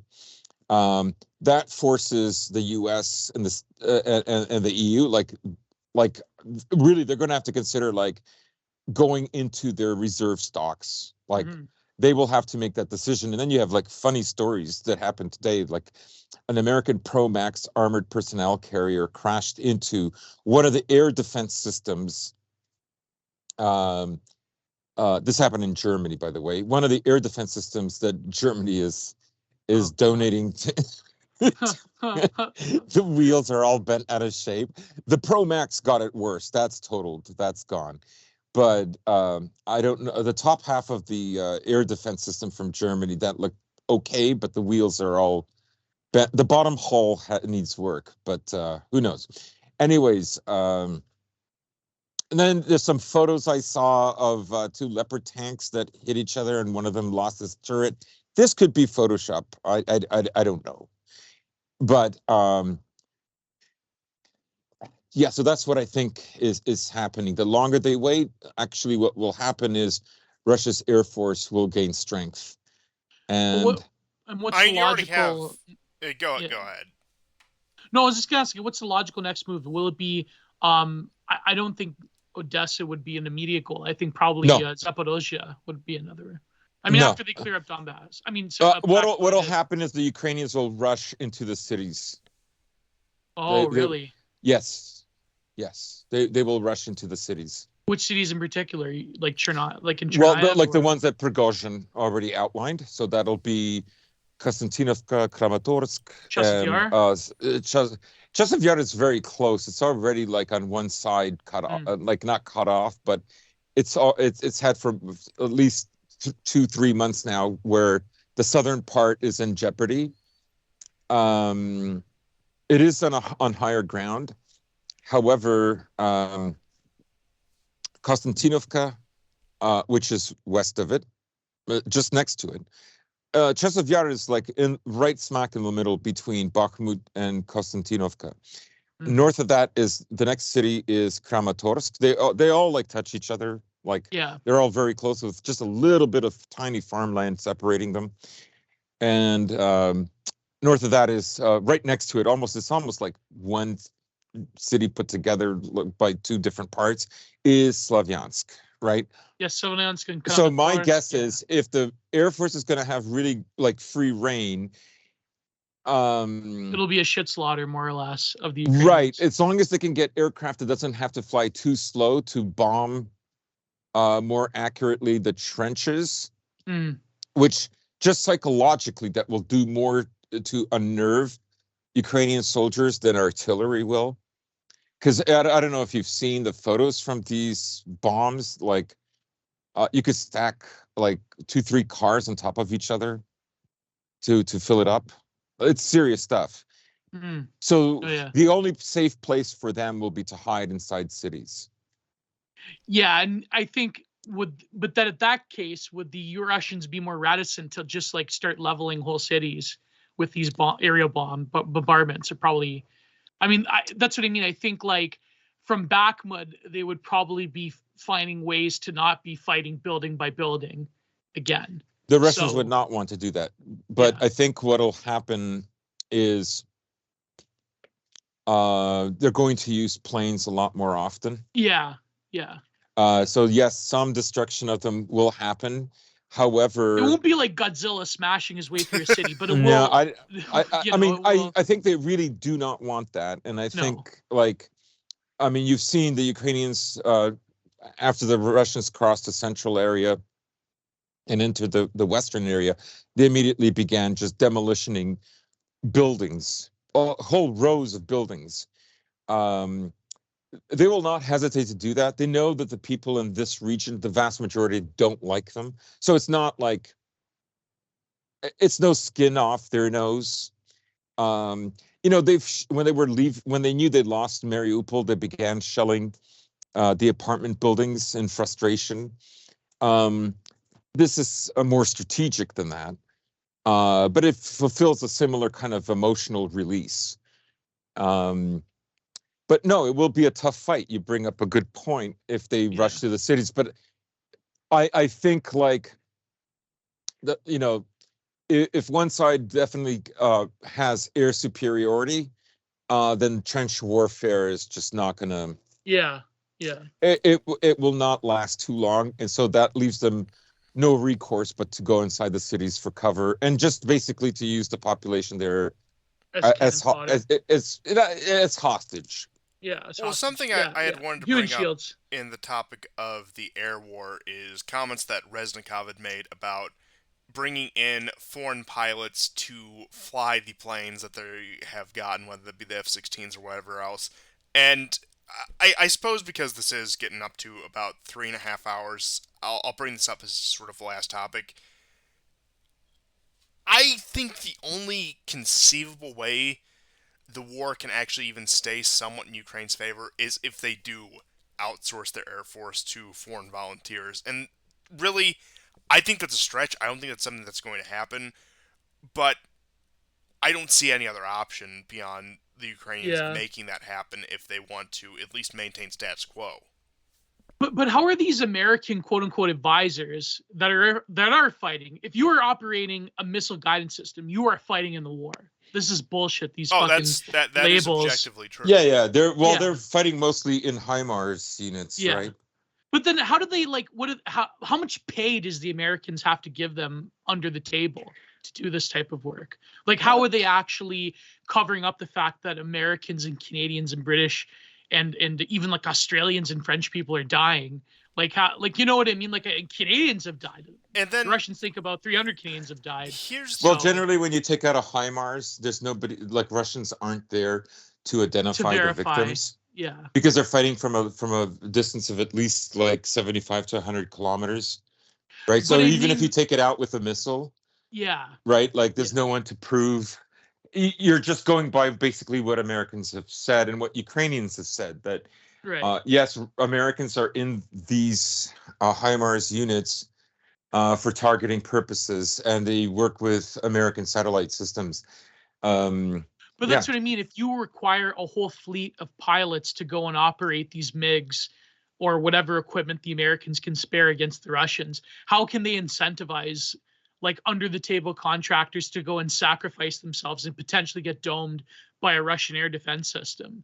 Like, you know what I mean? It just doesn't make any sense to me. I can understand why a Polish pilot would. But, well, I mean, it's pretty easy. Train's my kid. You want that a reality or not? True. But it does make you wonder with all these quote-unquote foreign advisors, foreign volunteers, how the system exactly works, whether they are officially given rank within the Ukrainian military, officially enlisted in that. And I don't know how the Ukrainian military handles foreign recruits or whatever else, because I know some will just take blanket foreign recruits, but I mean, there has to be a pretty good operation here where they can, for lack of a better term, launder the information where it's, they may be Americans or French or Polish by nationality, but they're Ukrainians fighting in the Ukrainian war because of X, Y, and Z technicality. There's a whole, I believe there's probably it would behoove me not to believe that there's a whole network of like glow in the dark money that goes along shuffling, getting these people on the ground and getting their equipment. And absolutely. Like,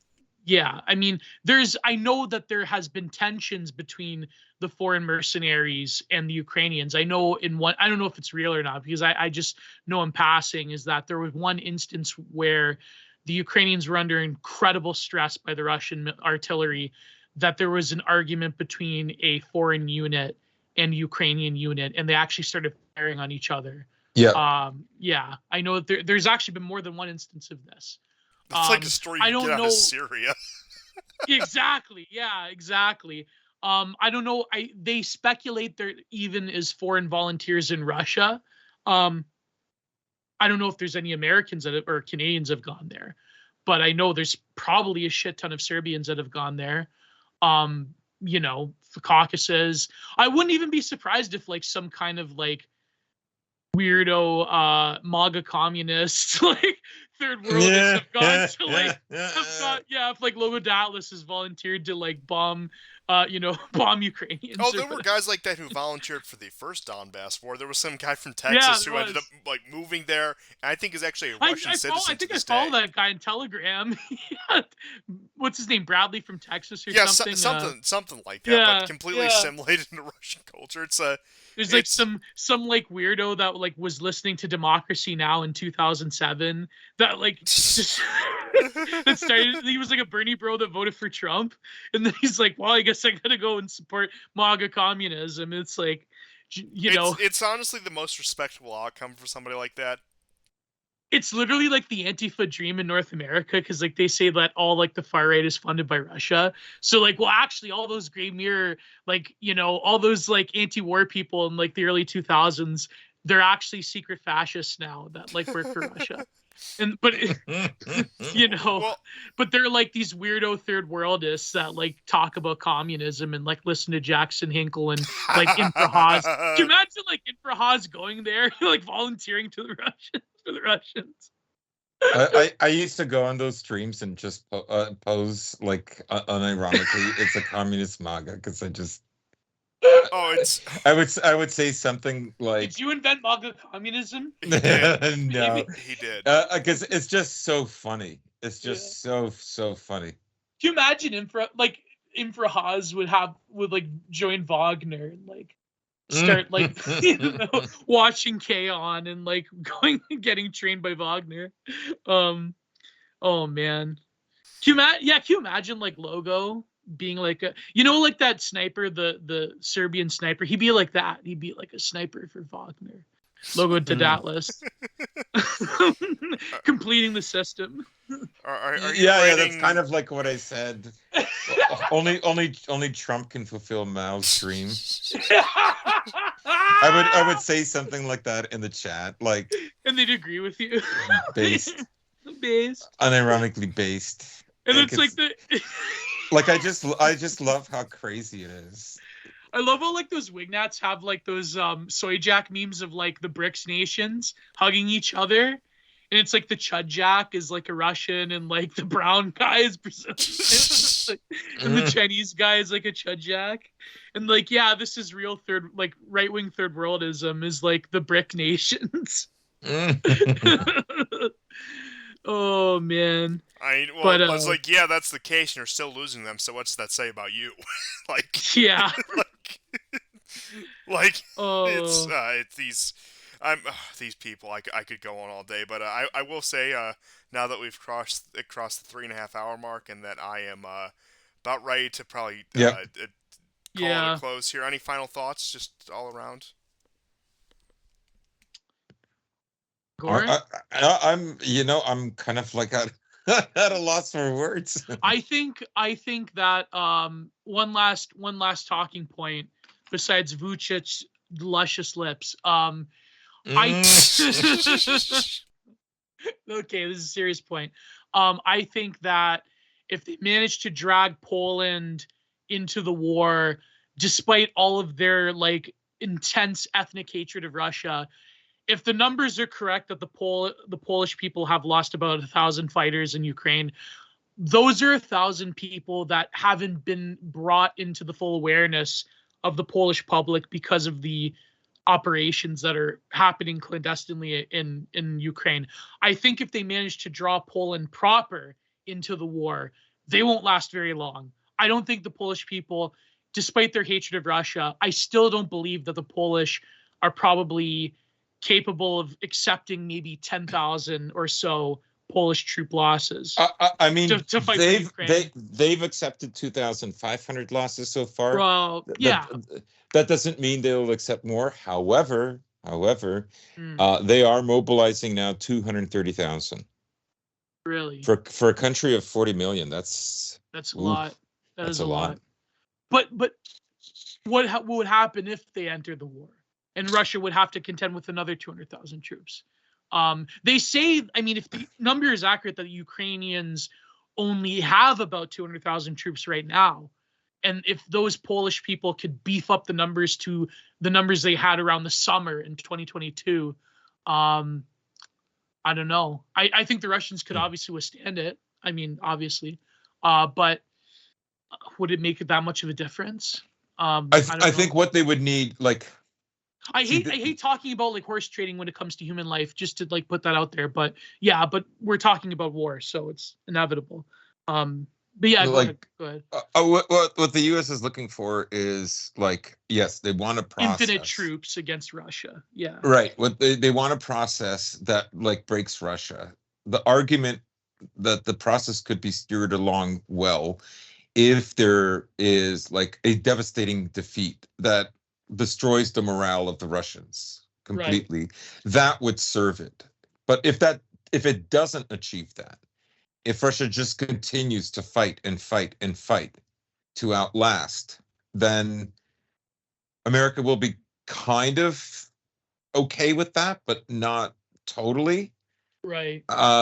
Because then you're getting into like major reserves, and somewhere along the way, like concessions to somewhere along the way, the concessions to the Chinese will have to be made. Like, it just is. Yeah. Anything else is suicide, in my opinion. Yeah. On a civilizational level. What are they going to do? Go to war with China? Like, I mean, has anyone actually thought this through in Washington? Well, probably not. They have, with their extremely inflated numbers and the war games that they all rigged to make themselves look better, like they did with the Millennium Challenge, where, well, the Iranians beat us in 12 hours. You can either sit here and do nothing for the next 2 weeks, or we can go by the script where we beat the Iranians with overwhelming force. Keep in mind that was 2000 when the American military was probably at its peak strength. Yeah, 2000. So yeah, once again, and I know sometimes they'll occasionally throw the war games to justify more funding, but once again, there's an indescribable amount of arrogance within the American regime. Despite how panicked they get, there still is all that underlying arrogance that they think, oh, of course we can take Russia and China. We can even take them at the same time because we're the country that won World War II and all the mythology, so on and so forth. And that something like that... And we have a bunch of impossible women in coding socks doing these war games models for us. Exactly. Yeah. The they-them drone operators are going to beat back Wagner Group. The coders. Inflict 80% casualties, as the trustworthy sources in the mainstream media tell us. But that is all I have. If there's anything that either of you would like to shelve last minute, certainly go ahead. No, I don't. I was gonna say something ridiculous. I'm gonna have funds for the ball control farm. No. I'm gonna have a Twitter space, and we're going to talk about our favorite infomercial disasters. No. Whoa. Yeah. I could get that arranged. Yeah. Maybe when you come on Content Minded, we'll talk about infomercial disasters. It'll be the whole show. Oh, that would be beautiful. Oh, man. Go to patreon.com/Production, substack.com/Gio's Content Corner if you don't want to pay me on Patreon. Tomorrow, at the time of recording, it'll probably be already out. Tomorrow, I have my Art After Metaphysics Part 4.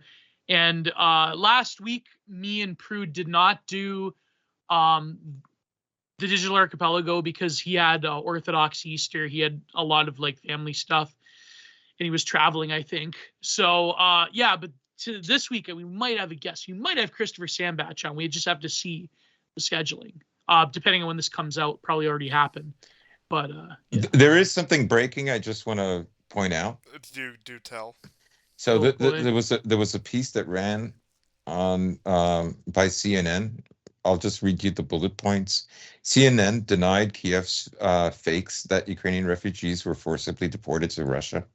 The American Whoa. television channel CNN showed a report of several citizens of Ukraine who now live in Russia and complain about the persecution by the Kiev regime.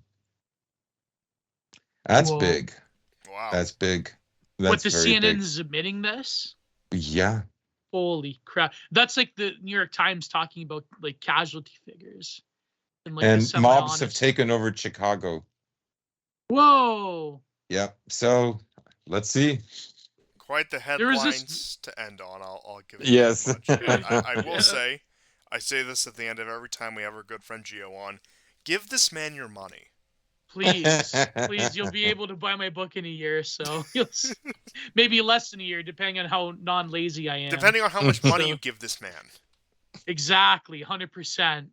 You guys need to start. You need you guys to, you know, I mean, you guys got to start something. I could teach you how to shell. I can't. I'll be Look, deported. I have After enough. all these years. Yeah, it's all gone. I have enough know what's heat funny? on me You were- already. It's the Canadian Border Patrol once searched my car. Okay, I'm a dangerous man. That was one time Gordon was over, he told me about how him and his friends, they were like rooting for the Russians during the summit series. And I'm like, so it's like they were the only people in the room that, like, when Bobby Clark totally like deked that the one defenseman, he like just plastered him. He's like, oh, that's bullshit. Like, you know, all of Canada was cheering when Bobby Clark gave him the elbow. But Gordon and his friend was like, oh, that's bullshit. We're gonna fuck the penalty. As you could tell, I mean, I was very young, but like, and Oh very my new to God. Canada at that time. Oh, they hated us. Oh my God, can you imagine? Yeah. Well, sending power and prayers to Toronto tomorrow. They're playing Tampa Bay.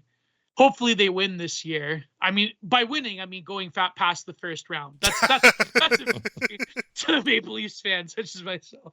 So, but by the way, if they do manage to get past the first round, they're probably going to get crushed by Boston, who's going to beat the. I could imagine Boston's going to beat the Florida Panthers. They won tonight, actually. At the time of this recording, they won against the Panthers even-handedly. So, fuck. I know it's terrible. I hate Gary Bettman. Fuck Gary Bettman. He ruined hockey. Bring back fighting. Bring back the goons. Get rid of bullshit penalties. I want to see a total bloodbath. Like when I was a kid, I remember every single night was a bloodbath because Toronto had Darcy Tucker, Shane Corson, and my boy, who I actually have a jersey of when I was a kid. I wore all the time. Ty Domi. I had the 28 Ty Domi jersey when I was a kid. I still have it, actually. It's somewhere else. I can't wear it anymore, but you know, when I was a kid, I wore it like every second day. Well, So what a beautiful note to end on. So thank you everyone for tuning into Thank this you. episode of the War Report. We will certainly be back, and Geo's will probably be back sooner rather than later. We like to keep them on a regular basis. There's always happenings in the world. Ever right? since File Varangian unfortunately languishes in captivity, we have to Oh make my do with what we God. have. But we love Geo. So Thank you. he's a very valuable addition to the show. So Sending thank you, power everyone. to him. He's probably getting his, he's probably getting a car battery attached to his balls by Oof. Ukrainian right now. Oh, But, stop, I guys. do not envy him. But thank you everyone for doing this episode of the War Report. he'll end up in a Telegram video. We will see you guys whenever, and goodbye.